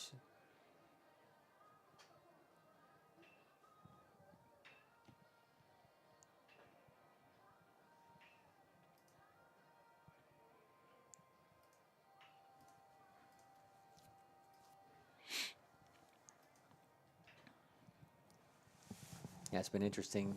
I mentioned to Hudson getting the beat of the coaches, talking to them about their feelings on the field and the new look here, and love that the Tatnall coaches told me that they saw it on our social media earlier this week and they thought it was what we were going to do because they thought it looked so digitized that it couldn't have been real. And then they get here and it was actually the fields that they were going to play on, so they were even more excited than when they just saw it online. So glad we could make somebody's day when they showed up and saw that was reality. Absolutely. I know we discussed it a little bit yesterday, but yeah, I know we kind of hard launched it on social on Thursday. You know, the amount of text, phone calls, you know, social media messages I got of like, oh my goodness, that's, you know, that looks amazing. So we're very fortunate, you know, to have this as our facility and, you know, be able to play all of our events here and, you know, showcase some of the best talent on some of the best fields in the country. All right, back at it with Victor Junko up to bat now, going against Medley. Medley starting off with a strike, and really that's all you want. Just give me somebody who can throw strikes. I mean, that's what Blessed Trinity is looking for. Absolutely not the easiest part of North Paulding's lineup to navigate through, coming here in the 2, 3, 4 spot. Skies that one, gonna be the second baseman calling off the right fielder, and no one's going anywhere. So finally get that first out, but the bases continue to be loaded. So 2 pitches, 2 strikes for Jake Medley. Can't ask for much more. Gets that first out. So now we're going to see Cade Cox. Cade's 1 for 2 on the day. He's able to get a ground ball here, get out of this inning with only 1 run. You know, you're still trailing in the game, but that's a big momentum shifter towards the BT side, as we expect North Paulding to be in their bullpen as well.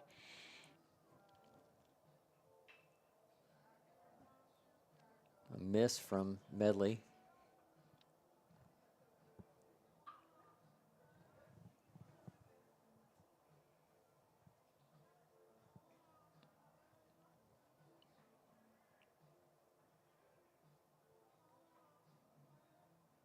No, another miss. That one looked pretty borderline, but not going to give it to him. Makes it 2-0.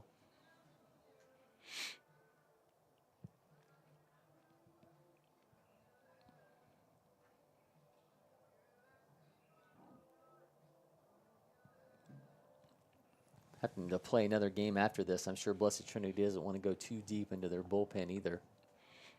Absolutely. These, 3 games in 2 days, especially early in the season with starters not having, the longevity that they will have later in the year. A lot of bullpen guys are going to get to see some innings. Nice breaker, makes it 3-1, 2-1. Yeah, 3-1, excuse me. See how North Paulding wants to play this, have the green light here, 3-1, number 3 hole hitter up. Another bases loaded walk. It's now 3-0 North Paulding.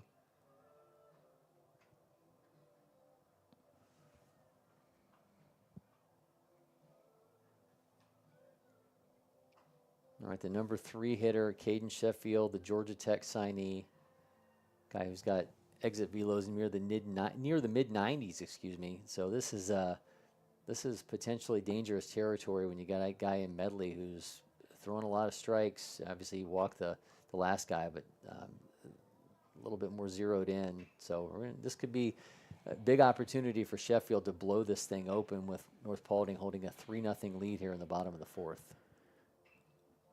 Looked like our plate umpire had a mask malfunction there before we were able to start the at-bat.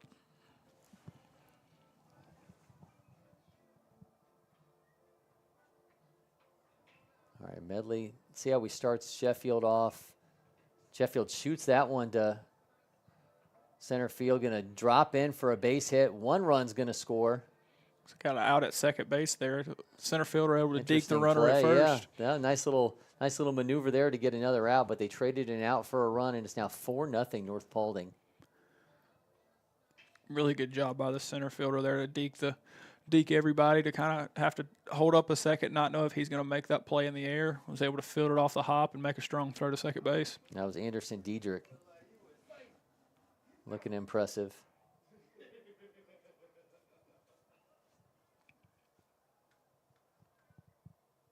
Runners takes off. That one's going into deep center field. Going to track on that one to make the out and get out of the half of an inning. We're now through 4. 4-0 is your lead for North Paulding.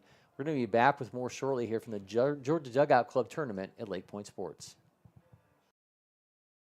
Yeah, I got one. How about the best network imaginable? Let's invent that.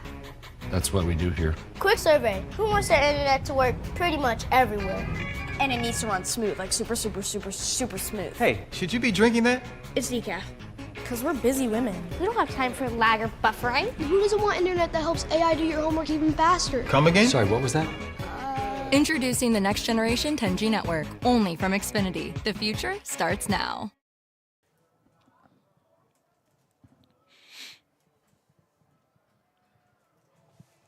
Welcome back to LakePoint Sports. Cory McCartney, Prep Baseball Georgia's Avery Hunt. 4-0 is your lead for North Paulding over Blessed Trinity. We saw this kind of play itself out last night when the starters are out this early in the season. Bullpens have kind of gone awry a little bit, and we kind of just saw that play out for Blessed Trinity. Absolutely. Good job by Medley there to come in and kind of limit the damage the best he could. He, got the first guy out, walked the second guy, then was able to, trade an out for a run and then, get out of it on the first pitch. So, good job by him. It's not the most exciting spot to come in as a reliever, but Blessed Trinity's not out of the game yet, so he kept them close enough to be within striking distance here. Yeah, and you got a decent lineup, deep lineup here in Blessed Trinity. Opportunity for them to kind of eat into this thing. They just had to keep it manageable. We know that we're going to see some different arms here from North Paulding as the thing goes on, and see if Blessed Trinity, when you got guys like Caden Kiss and Michael Zito, and they can make some noise here and claw their way back into this thing.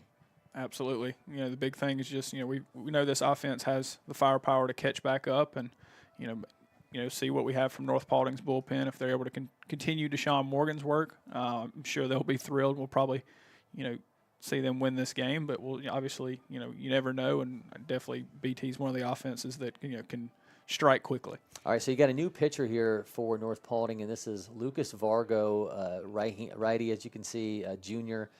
Gets a fastball around 86, works in a curveball at 70-72 slider from the 69 to 73 range. Also throws a changeup that he's got in the high 70, 77, 78 area. So another guy who brings a lot of weapons for North Paulding, and we're going to see how he starts things off. We're going to have Andrew Dabbs, the bottom of the order for Blessed Trinity with Anderson Diedrich, who just made that great deke in center field to follow.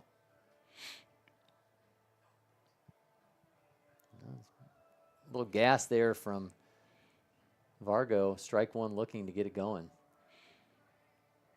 Saw Dabbs in his first at bat against Morgan shoot that ball to right field. One of the better swings we've seen a Blessed Trinity hitter have so far. That miss makes it 1-1.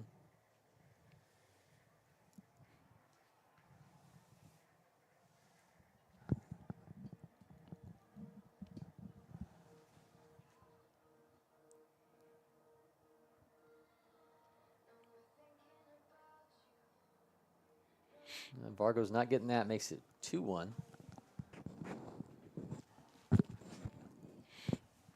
So far, we've seen Argo kind of living on the outer half.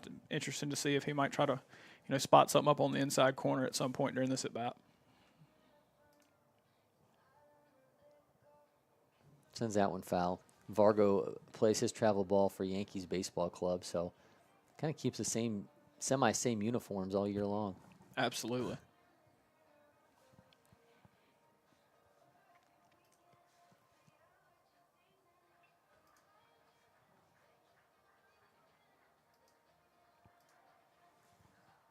Comes the 2-2, a little bit of a dribbler. First base flips it over to the pitcher, running those PFP drills to a T for the first out. Absolutely. Went to the breaking ball there after 4 fastballs to start the at bat. Was able to kind of get a little bit of a defensive swing and a 2-strike count. All right, so that's one down for Vargo in this relief appearance, and now he's going to have the top of the order in Anderson Diedrich.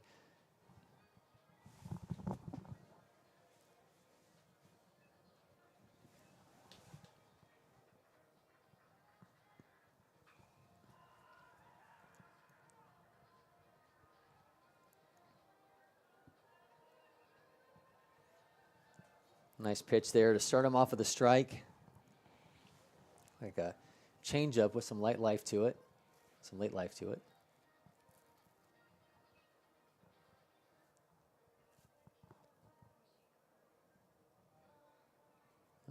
Got him to expand the zone a little bit there to make it 0-2. Good breaking ball there. Got him to expand the zone, swing at something that, more of a pitcher's pitch. So a 4-pitch pitcher, and we've seen the changeup and a breaking ball in this one. See how he sets him up with the 0-2.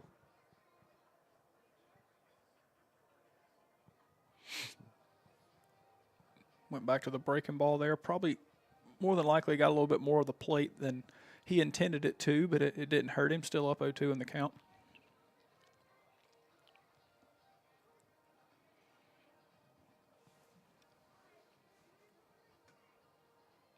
Got a new catcher, behind the plate now. Matthew Bright getting the signals. Oh, he's not getting the gift there. That's going to make it 1-2. Went back to the fastball there, see if he would continue to expand the zone there in the outer half.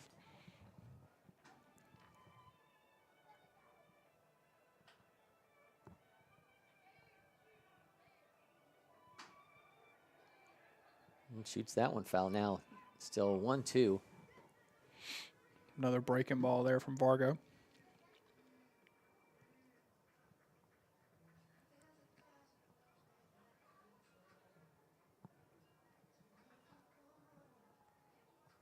Four 4-0 is your lead for North Paulding. They're just taking advantage, by and large, of some walks, bases loaded ones. That one's going to be skied.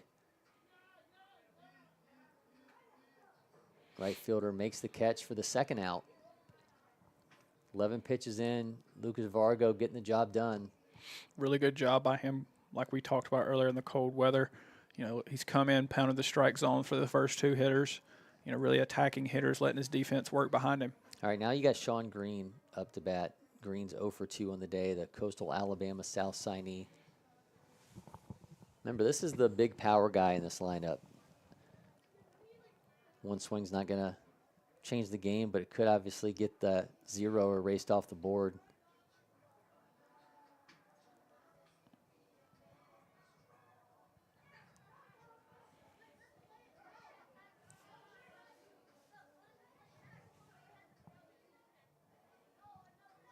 It's going to be a play. Nope, no shortstop's getting to that one. That one's in the left field for a base hit for Sean Green. So a 2-out single. Now Aiden Zagarin, Caden Kiss. This inning continues. Some life here for Blessed Trinity. 2 outs in the top of the 5th. That was just their second hit of the game. They've been out hit 4-2, but walks have certainly played a major issue. 7 of them dealt out by Blessed Trinity so far. Vargo gets that in for a strike.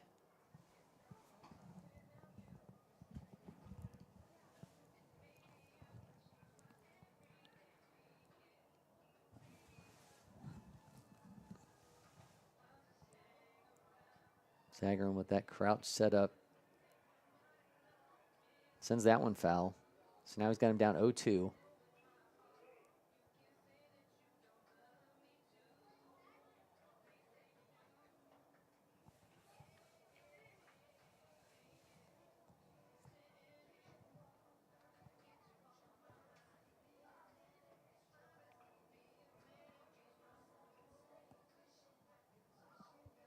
There's the 0-2. Skies that one into center field. Right fielder is going to cut over, so that one's going to be down. The runner's going to advance to third, so he's going to be at the corners with 2 outs. So Aiden Zagarin comes through the base hit to advance the runner to third. And now here come Cade Kiss, Georgia Tech commit. Junior, 6 foot, 170 pounder. Went through his credentials before, but the second-ranked third baseman in Georgia.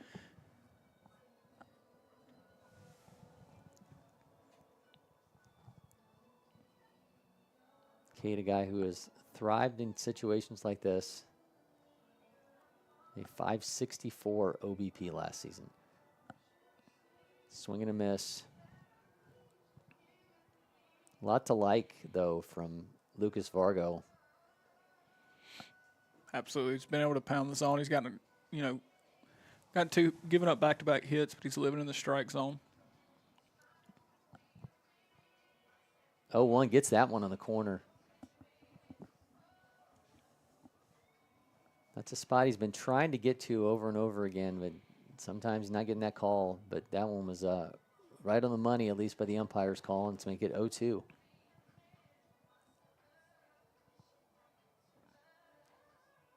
Not getting Kiz to expand on that. Good job behind the plate there. Block the breaking ball in the dirt, keep everybody where they are. Yeah, Matthew Bright, again, just coming into this game. I mean, did not get the start at catcher. That was Caden Sheffield, but he's out of the game with a new pitcher, and Bright jumping right in there and getting the job done. Sends that foul.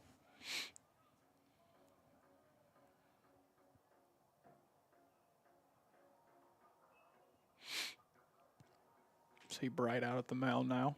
Just making sure everybody's on the same page on what they're trying to do to get out of this first and third jam here.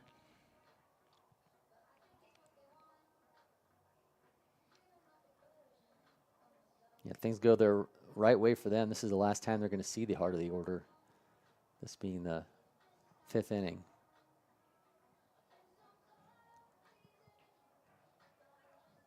All right, here comes the 1-2. Another foul. Looks like he went to the changeup there. Got a little more elevated. Probably wanted that pitch a little bit lower in the zone. This is going to be the 7th pitch of this at bat.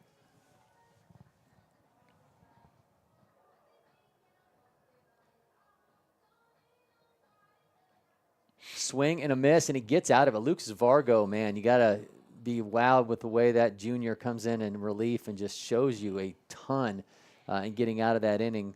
Onto the middle of the 5th inning, 4-0 continues to be your lead for North Paulding over Blessed Trinity as he gets Cade Kiss down on strikes. Another example there, the North Paulding pitching staff getting in a little bit of hot water, but finding a way to work out of it with no damage. So, great job by that staff to be able to work out. I think that's four of our 5 innings that a runner's reached third base, and none have yet to score. So we're going to see Jake Medley back out here for another inning. He only threw 9 pitches the last half inning when he came in relief for Zachary Jansen, who threw 18. Looked pretty good. I mean, just allowed 1 hit and a walk, but induced some ground balls, induced some fly balls, was able to get out of some trouble. He did allow a run, but via that walk, but that traffic was inherited from Jansen. So he'll come back out here. We thought he looked pretty impressive the last time out, and throwing strikes, and that's exactly what they need to try to get back into this Hardy trailing 4-0. Absolutely, he'll have a clean slate to start this inning. Complete opposite of when he came in the last with the bases loaded and nobody out. So we'll see if he's able to keep the score where it's at and give their offense a chance in the 6th inning. All right, Yenli Nolasco up to the plate for North Paulding, and you're going to have Jonathan Croxton and Noah Schmidt to follow.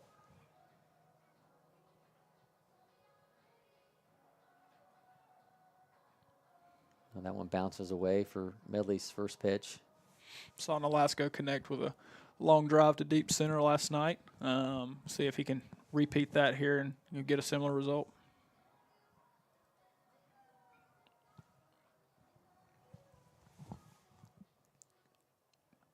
Not biting on that. Plus hitters count here. Head 2-0 to lead off the inning.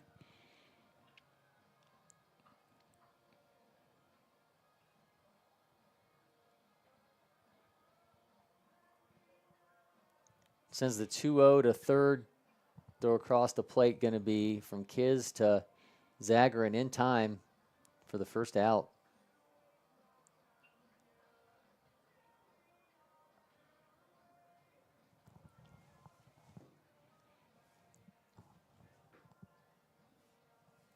All right, now it's Jonathan Croxton's turn with 1 out.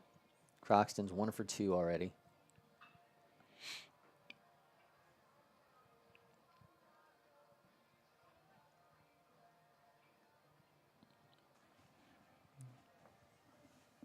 Missed to start him off in this AB. It's always a good high school baseball matchup when you can see Black Cobra Media there behind the plate with the blue hood on, getting some content for YouTube and PBR Georgia as well. Figured it might have been a little bit too cold for him to be out here today. I know he was living it up last night. Absolutely. He was up top with us earlier, and he was like, man, it's cold out here. And I was like, oh, yeah, absolutely. But it's always good to see him out here getting video and, doing his thing on the social side. All right, that makes it 2-1.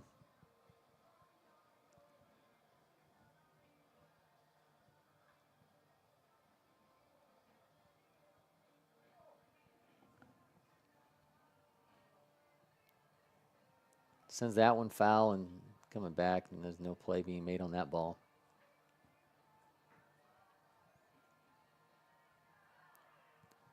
As you can see down in the bottom right corner of our screen, we mentioned it last night as well, the new Prep Baseball logo. You'll still see across LakePoint Sports the old Prep Baseball report logos. Obviously going to be a process here to try to get everything up to date across the facility. But as time goes on, you'll see less and less of that PBR logo and a lot more of that new logo that's got everybody really excited about what Prep Baseball's got going on. So you'll still see some signs every once in a while here across campus with that PBR logo. And that one shoots into left field, going to be down for a base hit. So a 1-out single for Jonathan Croxton. And Noah Schmidt now up to the plate. Good piece of hitting there, able to line that ball over the shortstop's head, for a single. But, going back to the new logo and the branding stuff, we're super excited. We'll start to linger in or bring in the new logo stuff around the park and in the merch shop. Crystal Miller, who runs our merch shop, does a great job. She keeps me up to date with all of our new stuff, so I'm very appreciative of that.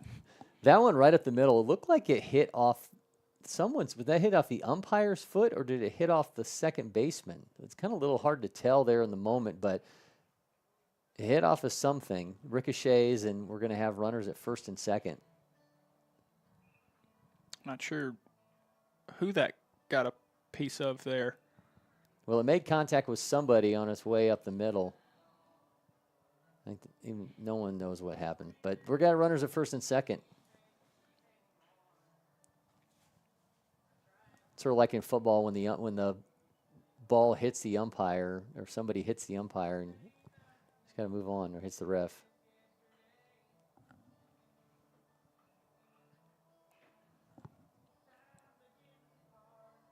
All right, here's Wesley Mooring. Mooring sends that one to deep left field. Gonna make a run on that. Nope. That one's gonna be down. One run's gonna score. Into third, gonna be out, but Mooring's gonna be at second. He's got an RBI double, but they're gonna trade that one run for an out. So it's still now 5-0 North Paulding. Wesley Mooring comes through with an RBI double, but it results in an out on third as Jonathan Croxton Noah Schmidt tries to extend that to third base.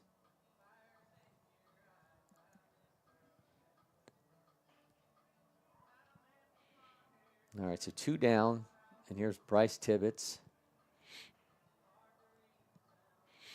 Unlucky break there for Blessed Trinity, like a double play ball that might have got a piece of the umpire and shot into the hole. So, North Paulding able to take advantage. That one right up the middle for Tibbetts. Moorings looking at third on his way home. Throws not going to be in time. He's crossing the plate, and on to second is Tibbetts.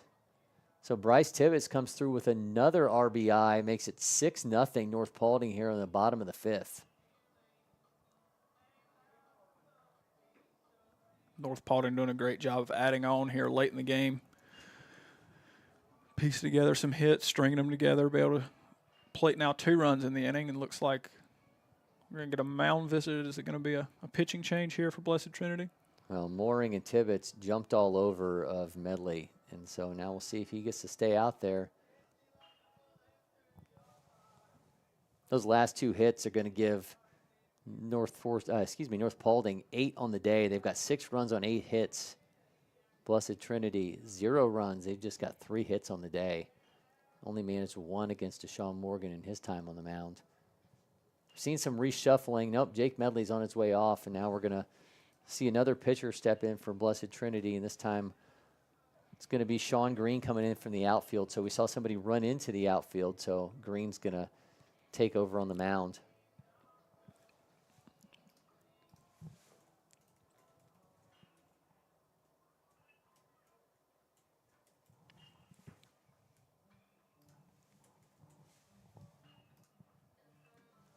Sean Green, a 5'11", 220-pounder. Mentioned it before. Coastal Alabama South Community College signee. Gets that fastball up around 87. Works in the changeup, 71, 72. This is by and large a guy, though, that has made his name for himself at the plate, where he's got exit velos over 103 miles an hour. Runs a 6.8, 760. So just an athletic kid. You're given an opportunity here to show what he can do on the mound. He's got 97 outfield velo.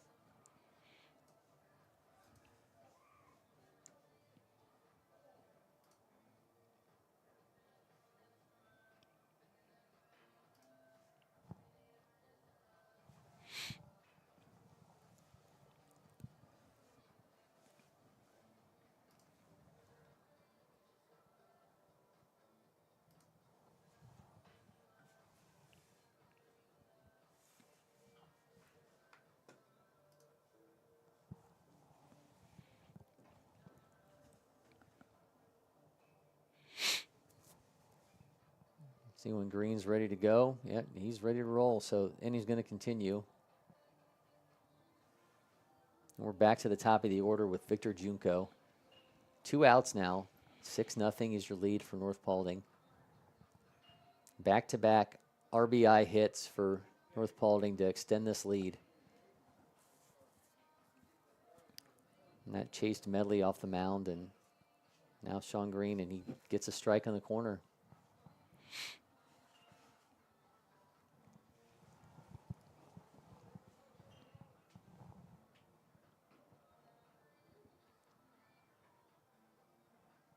A nice little breaking ball to make it 0-2.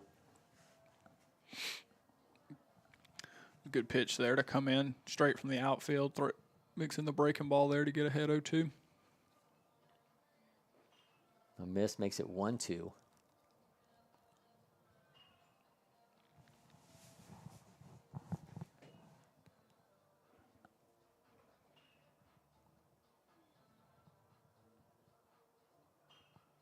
Sends that one foul.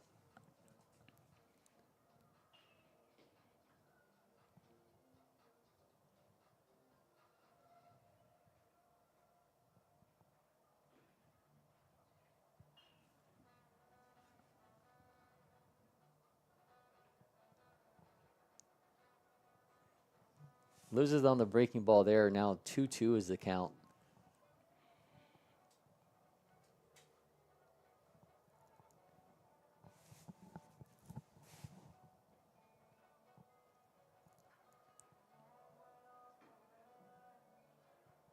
Not getting the corner on that one. Count's now full.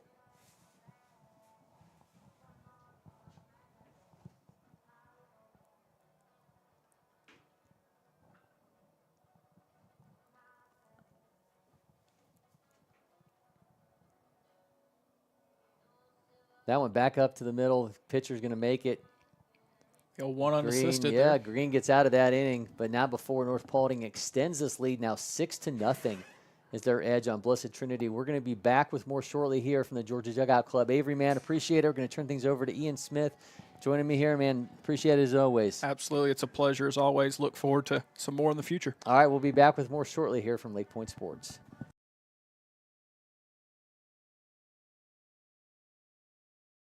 We also install upon request. We make safety padding for backstops, rails, and walls, as well as full-service print shop with logo, branding, and signage capabilities. Please call us for a quote today.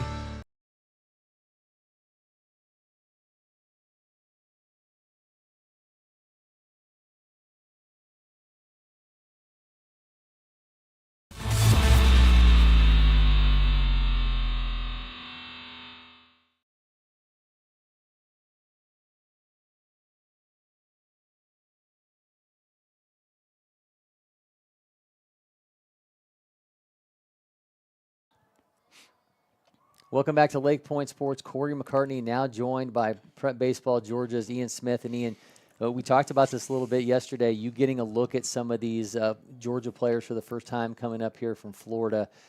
Who's kind of caught your attention today as you've rolled along and saw some more action here at the Georgia Dugout Club? I was really impressed with Alex Hernandez today on the mound. He's been really impressive at the plate as well all weekend long. He's one of the better two-way players in the 2024 class for Forsyth Central. He was up to 92 today on the mound, really showed an advanced changeup, running it up to 87 with spin-killing trades and some good tumble that was getting swing and misses on left-handers right and left. It was a really good showing from Hernandez. So you had Shooter Hunt here as well. I know we talked before about you wanting to show some guys to him. Who did you really want to make sure that he saw? I mean, I know Hernandez was the guy that he got eyes on, but who else did you want to make sure that Shooter saw while he was here? Walton's got a center fielder, Walker Killamit, a sophomore, uncommitted. I really wanted Shooter to see. Trevor Condon as well, another 26 for Etowah, actually. We talked about him a little bit as well yesterday. Those are two guys I really wanted him to see. Another guy with Cooper Underwood, who we saw this afternoon for Allatoona, was really good. 26 left-hander up to 88. It was really nice for him to get to see some of the talent that we have coming up going forward with future games coming up and with the All-American Classic coming up with 26 and 25 classes. It's good to see Shooters to have a chance for him to see all those guys. Yeah, he was bouncing all over the place today. That Forsyth Central team, I know they ran into some trouble against Etowah. Etowah was just seemingly blowing everybody away. But I thought they looked really good. I thought Cherokee and their pitching staff looked really good. Oh, Blessed Trinity going to get that one started off. That one skied into the outfield. Center fielder going to make the play. But I thought Cherokee staff, we talked about Reed Worley yesterday. He's not even pitching. They did a combined no-hitter today against the Walker School. So depth, not an issue at all when you're talking about Cherokee's arms. Absolutely. I think Cherokee was one of the most impressive teams overall. Going 3-0 on the weekend, especially facing this good Blessed Trinity lineup yesterday with Reed, was fantastic. And they're just a scrappy team. And I know you mentioned Etowah. I just put out a tweet a few moments ago. Etowah went 3-0 on the weekend, outscoring their opponents 37-3 in 3 games. It was a quite outrageous showing from them. Everybody was hitting from top to bottom. The pitching was fantastic. It was just a great showing from the Eagles. So you got a new pitcher out here now for North Paulding. This is a Colin Leffler, an Albany State signee, 6'1", 190-pounder. It gets the fastball up to 90. was it the senior Southeast Senior Games in October. So this is a guy who worked his way into getting that Albany State signee. Read the reviews on him: smooth, controlled body, repeatable actions, quiet, calm body, explosiveness. Really moves well down the mound. So we'll see what he's got here. Comes in with a 4-pitch mix that got that fastball, again, as I mentioned, up to 90. So got his work cut out for him here. Man, big swing and a miss here. This work cut out the Blessed Trinity team does against another guy up here throwing gas just like Deshaun Morgan did. Yeah, the life on Leffler's fastball is really impressive. It carries through the zone really well, and it just eats up right-handed hitters. What'd you think of Deshaun Morgan? I mean, this is a guy who started off as a Memphis commit. Now he's a Missouri signee. Comes in big, fastball slider guy, but it looked like he's kind of working on a changeup. That's not something I knew that he was throwing before. I knew he had a curveball. Did not know he was mixing in the change, but I liked what I saw from him. It was nice to see. It's nice to see Deshaun today. He ran it up to a PR 91 as well. All 3 pitches look really good. The changeup feel is definitely developing quickly. He's a guy who's really developing his craft, understanding he's going to have to be an SEC pitcher coming up, and really just trying to hone that 3-pitch mix for him. Yeah, guy, obviously, talk about just an explosive arm. What do you look for from him early in the season? We were talking about 91 from him in February, when I'm sure this was the thing, and I talked about this with Hudson and Avery. You get loose for a game like this, that game before you runs long, and then you got to go back out there and quickly get yourself ready. And he dials it up to 91. Yeah, it was quite impressive to me, especially in 35 or 40-degree weather as well today. It's not like you're pitching out here in a nice summer afternoon. So it was nice to see Morgan lock in and really show and throw strikes as well. So filled up the zone for the 3 innings and really kept his Blessed Trinity off balance. All right, Caden Dawson busts through for a 1-out single from the freshman. It's a nice piece of hitting from him to go into left field and deliver a base hit. And so now we're going to have Carson Zagrin coming up with 1 on and 1 out.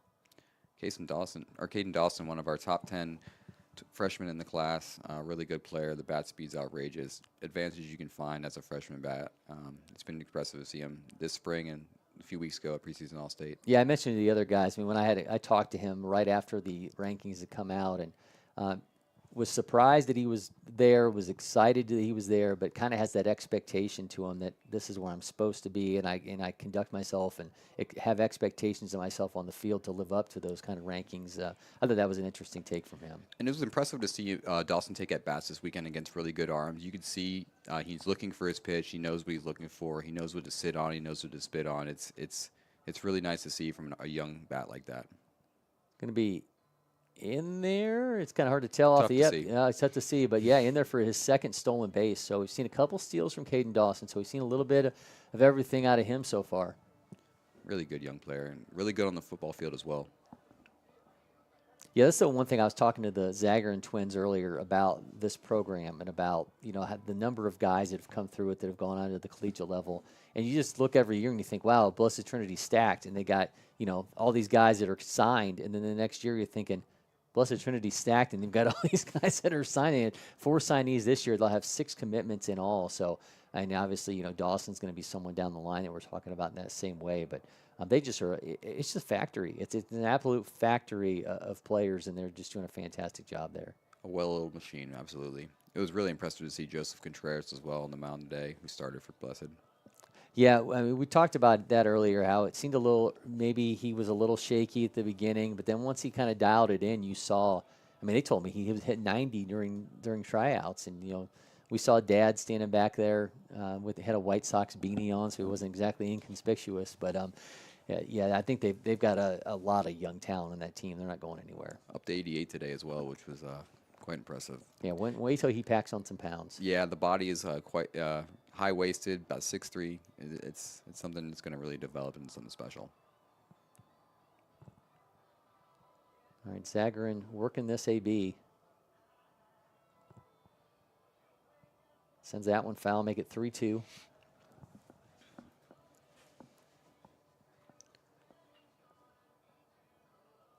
Probably not used to watching baseball in this weather either, coming from Florida. It's definitely a change, absolutely. It's impressive to see guys hitting 90 in 30-degree weather, especially at 10 o'clock this morning. Thomas Burke was somebody that really blew me away out, on the mound this morning in really, really cold weather. Yeah, we really got the swings in the last 48 hours, right? I mean, yesterday was really nice. The kids were like, oh, the weather's gorgeous. Shooters, in here telling me how great he expected it was going to be cold. He's got his winter jacket on. He's like, I don't even need this thing.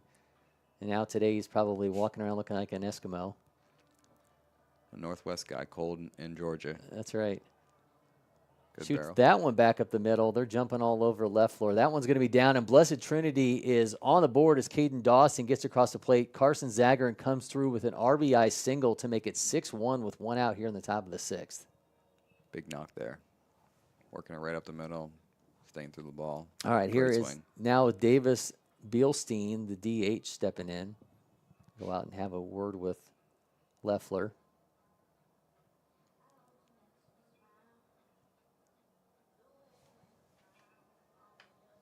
Seen some pretty strong pitching here from North Paulding. I thought Lucas Vargo looked really good as well.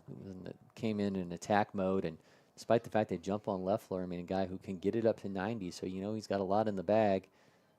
It's going to be a play for second base, gets through the runner's legs, and going to be in time for out number 2.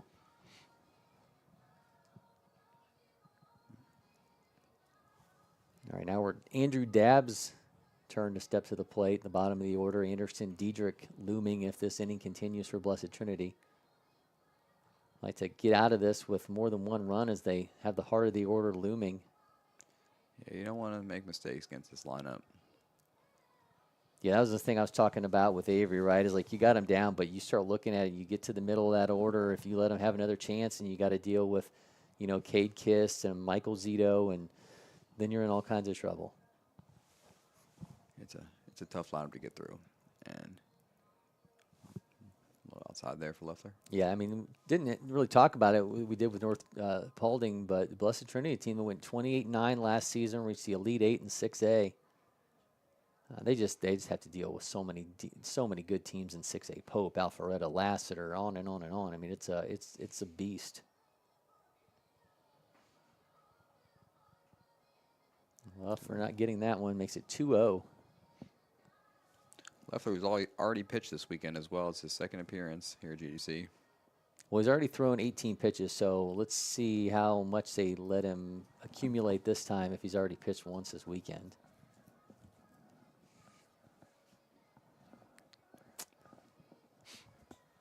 That makes it 3-0.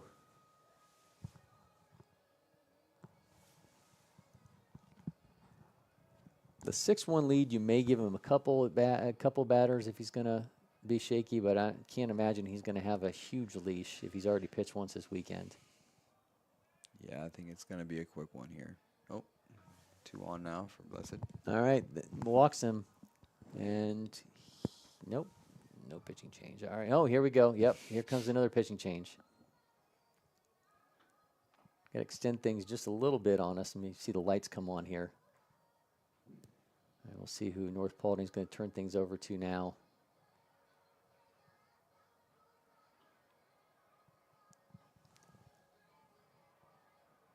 Now we're going to see Yenli Nolasco come in now. And I mentioned Nolasco got a lot of two-way potential here. I mean, this guy's right on the cusp of 90 with the fastball. It works in a curveball in 78, 79. Got a changeup as well. Also hit a ball about 400 feet last night.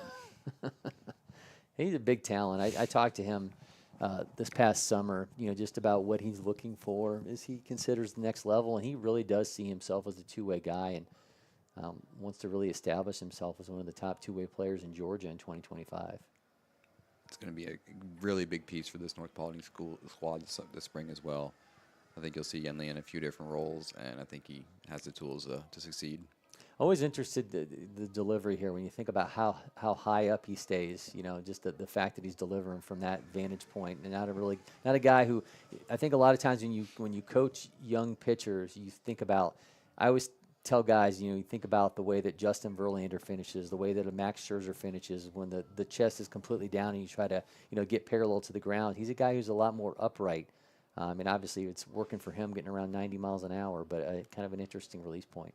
Yeah, a little drop and drive from the over-the-top slot. It really gives him an awkward, or not an awkward landing, but a different landing, and still consistent finish at least. He can repeat well. Yeah, I mean, do you look more for just does the guy repeat, or is it more those are the kind of mechanics that I think are more ideal? Repeatability, absolutely. People, whatever arm actions you want an on-time arm. You definitely don't want a guy late. You want to make sure they're not going to hurt the arm long term. But repeatability is the biggest thing for me. You want guys to be comfortable in their arm action. If they're on time, then you want to be repeatable. Well, I mentioned, Nolasco getting it done right on the cusp of 90. We'll see what he's got here in store for Anderson Diedrich in the top of the Blessed Trinity order. There's 2 down, 2 on, 6-1 is your lead for North Paulding here in the top of the 6th inning.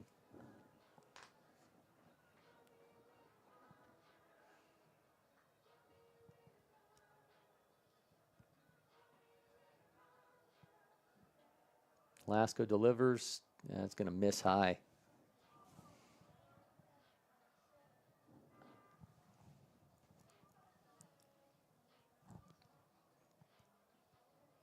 I feel a little naked here not having the pitch aware stuff in front of me. I'm not knowing velos. I'm not knowing exit velos. It's just we got the game changer going, and as I mentioned before, I'm relying on the good graces of the guy running it for Blessed Trinity. But you miss. I think we get a little spoiled here at LakePoint Sports having all the velo numbers and all the advanced data that we have watching games during the summertime. It kind of makes me miss it early in the season when we don't have all that at our disposal. Absolutely, you really want to see that. I mean, you don't really want to see the data, but it's always nice to see. Yeah. Well, I think you wonder if what are you seeing? Is what your eyes telling you answered by what you see from the numbers? Exactly. When you don't have that at your disposal, it's like, what am I seeing? All right, 1-1's the count to Diedrich. Looking to force Blessed Trinity's way back into this one. That goes foul. See if they can get some 2-out magic. What other games have you hit up today? But say you mentioned watching Etowah. I know you saw a little bit of Cherokee. Who else did you see? I saw a little bit of McIntosh. I saw Chase Freilich. Did you watch that monster go yard? I did not see the yard, unfortunately, but I did see a barrel up to the backside, which was really nice. And he also popped 90 on the mound as well. A real physical talent for McIntosh. I sat in and saw Walnut Grove this morning with 2024 left-hander Thomas Burke going to Georgia Southern. Really good arm, up to 91 with the curveball and changeup. It was a really good day for pitching for me. I'll be able to sit in Asher Sabam and North Cobb Christian, one of my favorite arms in the class. Threw nothing but strikes today. Went 6 strong, 12 strikeouts, no walks. Really good outing from the Georgia commit. Misses high, going to make that a 3-2. Yeah, Chase Freilich mentioned the home run and Oppo 2-run bomb that we have on our socials. That you can check that on all the LakePoint Sports socials. But I did an interview with him yesterday, and that's just a put together kid. I mean, he is a big boy, and he's going to do some damage if he ends up in the SEC. Every bit at 6'3", 220. And that's actually where I'll be heading as soon as I get off this broadcast. This is the last game from McIntosh this evening. All right, so he walks the bases loaded. And here comes Sean Green. We're getting a little bit closer to the heart of that order and the guys you really don't want to see. But Green, I mean, this is the biggest, mentioned it multiple times, this is the biggest power bat in this Blessed Trinity lineup. And he's got a chance to get his team right back into this with one swing, the Coastal Alabama South signee. Got power on power here. One of the bigger at-bats of the weekend, it feels like.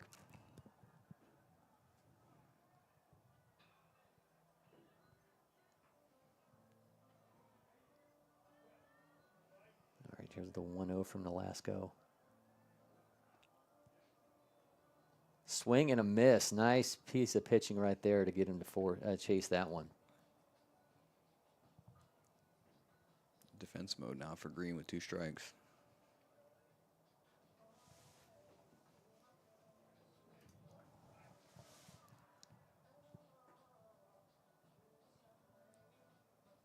All right, Nolasco delivers, not biting.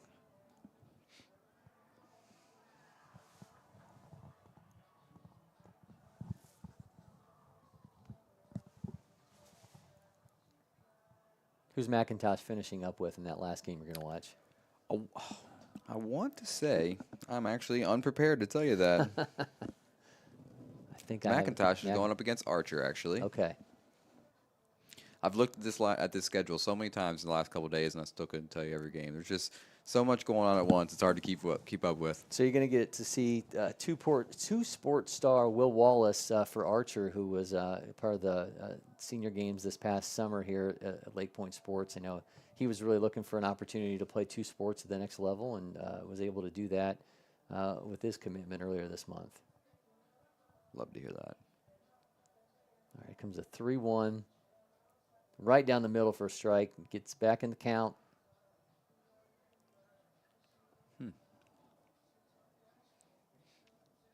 All right, here we go. Full count, bases loaded, 2 outs, bottom of the top of the 6th. Big opportunity here for Blessed Trinity. Sean Green, swing and a miss, slams his bat down. Yinli Nolasco pumps his fish. A massive, massive strikeout for Yinli Nolasco. Keeps it 6-1 North Paulding as we move on to the bottom of the 6th inning. Man, a big, big performance there from Yinli Nolasco to come in relief. And we talked about what the arm was capable of. What did you like that you just saw out of the way he came through? I think Yinli attacked.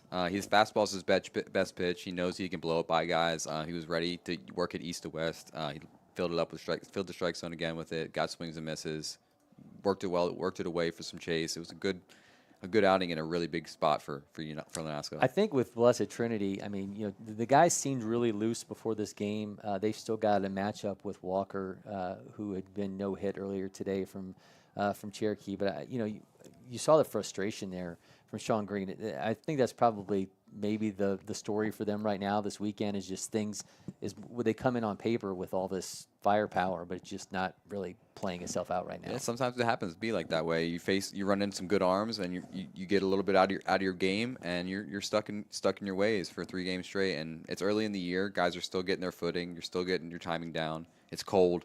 There's a lot of factors that go into it again. So Blessed Trinity should be a good team. I mean, be fine going forward. Yep. So it's a tough weekend. Yeah, you deal with it.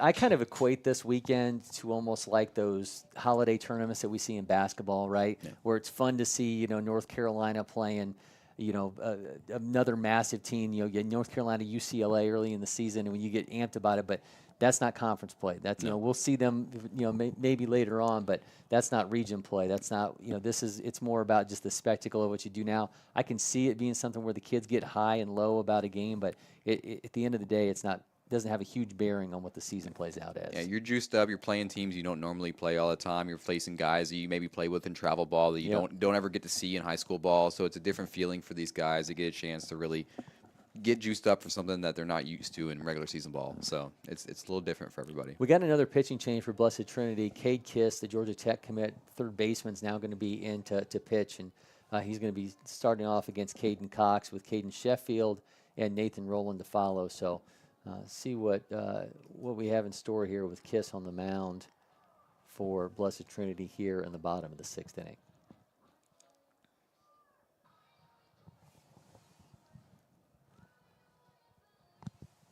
And the lights are now on here on the fields at LakePoint Sports, and still see all the cars back there at the Champion Center for Mount Spikemore. We mentioned that yesterday was going to be going on this weekend. Tons of people over there watching volleyball across all 24 courts. Kids misses in his first offering. The entire campus is just electric this afternoon. I went out and got a coffee, and I don't think I've seen the area this busy in a while. Sometimes when it gets this busy, it's like you're better off just walking. And I know it feels like Starbucks is a long ways away. I know it. But it's so hard to give up a parking spot when you get here early. And certainly did. I'm in the back now. So yeah. I think they deliver. Or someone will deliver for them. That one's right back up the middle for a base hit off Kiss. So Cade Cox. Yep, Cade Cox coming through. Been a really good weekend for the sophomore. Started the weekend light down on lineup, moved up to the 2-hole, did nothing but hit. It's been a great weekend for him. Mentioned Caden Sheffield, but obviously we know that he was replaced in the order at catcher by Bright. So we're going to see Matthew Bright get an AB here. He's 1 for 1 already. Shows bunt, gets it down. Nice piece of bunting there to get it past, and nope. He was able to get it. Looked like he might have come off the bag, but able to hold on was Aiden Zagarin.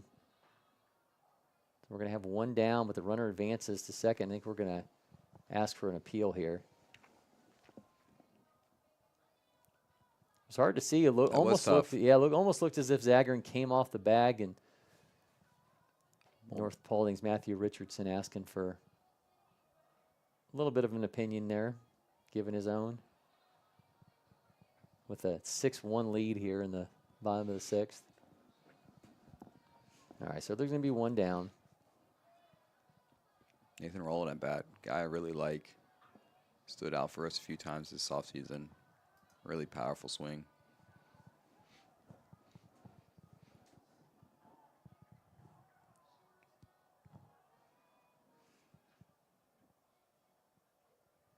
Kiss misses. Yeah, Rowland 6 foot, 200 pounds.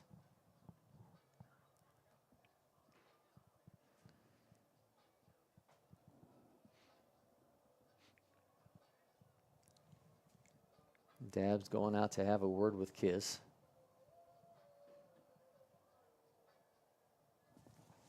Yeah, Roland's a guy you don't want to make a mistake on. Yeah, he was another guy that was at the Georgia preseason All-State. And just, I feel like this weekend, and I've just said that over and over and over again, there's just been so many of the guys that have made an appearance at that event have been playing this weekend. We had such an impressive turnout for that weekend. That is hit well to center. Caden Dawson able to make the play, but another run's going to score now 7-1. Nathan Rowland comes through with the sac fly to score the runner. But mentioned in preseason All-State, we had 43 of our top 100 2026 players in attendance that weekend. Wow. It was quite impressive to see that much talent under one roof, and really just got us excited for the future games coming up this summer. Yeah, the thing I told Hudson I was really surprised about was, I think we get spoiled because so much happens here around Metro Atlanta, so much happens here at LakePoint Sports. But those kids driving all the way to Flowery Branch when they're not used to doing that. I mean, again, some of the kids that were local to that were telling me how great it was, but the fact that everyone was willing to make that drive for that event, I thought really spoke volumes. We had South Georgia guys, we had North Georgia, East Georgia. It was impressive to see everybody come up. Lowndes, Brunswick, there was all kinds of representation at that event. Yenley at bat here. Yeah, Dason Griffiths, by the way, told me it took him he drove all the way up by Savannah to get up there. And then Appling County, yeah. That was a haul for him. Yep. Yeah, he was saying they almost wanted it at LakePoint Sports because it was a little bit easier drive for them coming up. But, all right, Yenley Nolasco is going to walk. So they're going to be runners at the corners. Excuse me, we already had a run score. 7-1 is your lead. I am, again, relying on the good graces of Game Changer here. And whoever's operating it from the Blessed Trinity side slipped a little bit. You can slide Cade Cox's name. He crossed home plate, makes it 7-1. Gonna get a courtesy runner for Nolasco. I guess when you're down 7-1, maybe you don't pay quite as close of attention on Game Changer. Cold fingers. That's right. Yeah, there's that too. It's easy for me here in our box to say, update it. Need it now. That's right. All right, Jonathan Croxton. 2 on, 2 out, runner at first. That one going to be the short, makes the flip to second. Get out of the inning. It's now 7-1, the lead for North Paulding. We're going to take a break here at LakePoint Sports. We'll be back with more here shortly from the Georgia Dugout Club Tournament.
tournament. Cory McCartney, Ian Smith from Prep Baseball Georgia. We talked yesterday about your transition coming from Florida and here to Metro Atlanta. You think about the amount of guys you're going to see this summer here. What's got you excited about being a part of Prep Baseball Georgia and the opportunities that you have here watching ball for the next 6 months here at LakePoint Sports? I think it's I don't even know how to put it in words. I think the next 3 years in Georgia for the state are impressive. Whether we're talking about college or draft guys, so being a part of just seeing the 25 and 26 and 27 classes develop this summer will be massive for me. I think there's first round talent in these classes for the state, and it's going to be impressive to watch them develop. I think starting an MPI here in the beginning of the summer is something I'm really looking forward to. We should have a fantastic turnout for that. Some of the best talent across the country. I have a bit of a national background, so I'm always interested in seeing what the guys around the country are doing. So being here at LakePoint, getting a chance to see some of the best teams across the country is something that I really enjoy. Yeah, it's I mean, sometimes these events, it's just it's mentioned the kind of fish in a barrel feel for this, but when you start doing it with guys at the national level, like we'll have at some of those events, I mean, it's kind of hard sometimes to put into perspective just how daunting it is to deal with all of it and all the guys you want to see. It's hard. I have severe FOMO missing a high school game, so being out in a field when there's 8 games going on at once, it really struggles me out because I care about seeing everybody. Shooter's the same way. He's kind of like instilled that in me and just wanting to be everywhere at once, and I know you can't, but I'm going to keep trying to do that. That was Cade Kiss flying out, so we got one down here in the inning. Michael Zito now up, the Rice signee. Nolasco back on the mound for North Paulding. Looking to finish this out for the Wolfpack. Yeah, North Paulding, they've got 7 runs on 9 hits. Blessed Trinity 1 run on 6 hits. I think this really boiled down to the fact that Blessed Trinity walked some runners and North Paulding took advantage of it early in the game, and that's why we're staring at a 7-1 game right now. This thing could be a little bit more manageable for Blessed Trinity to try to work their way back into it. Of course, they had the bases loaded opportunity there with Sean Green and unable to come through. His frustration showed as he slammed the bat down, and we saw Yinli Nolasco that last half an inning just pumping his fist in celebration. So you're seeing the highs and the lows there in the moment, but obviously we've seen some pretty strong pitching in this game so far from North Paulding. Absolutely, it's been quite impressive and timely hitting, like you said. Free passes are always going to come back to hurt you. Don't matter what level it is. So it's been nice to see timely hitting. On the 3-0, he pumps one down the middle. 18 pitches so far for Nolasco. Another guy who's pitched again this weekend, so could be on a shorter leash. Sends that one foul. Full count. Full count now.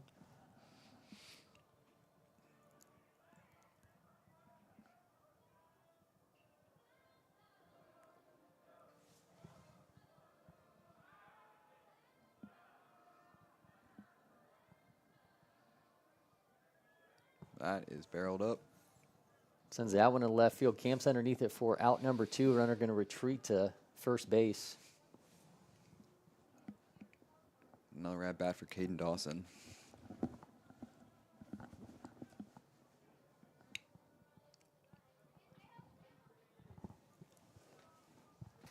All right, it's all down to Caden Dawson. 1 on, 2 outs.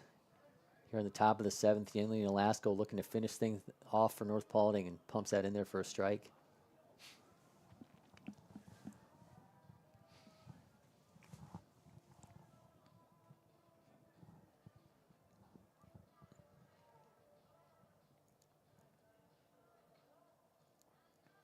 Swing and a miss for number 2. I think that was the changeup. That was good.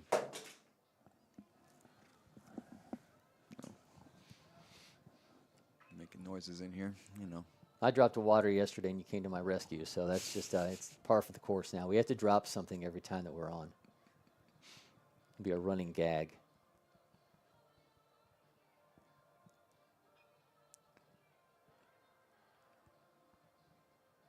All right, Nolasco lines him up, delivers, shoots that one into center field.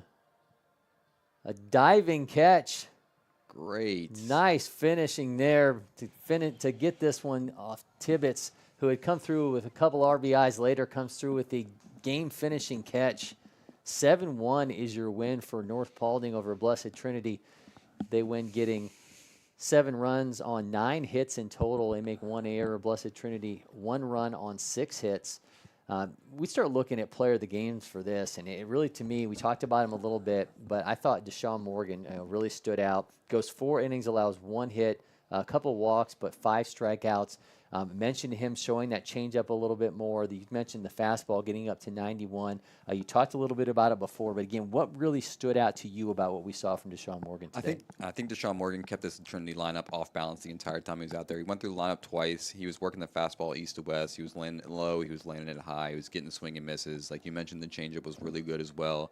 I think he just threw his pitches and knew where to throw his spots. He was missing barely on the side with a breaking ball, so he knew he was picking corners. He knew how to pitch these guys. He was prepared for the situation, and the stuff just looked good. So, and to look good this early in the season, what does that indicate for you of what's to come for him in the next few months? Well, it's just impressive to see what this guy can be when it's warm out. When we're in regional play and it's 70 degrees and he's sitting at 93, 95 possibly. The stuff continues to tick up. He continues to throw strikes. The operation's extremely easy. The body's really good.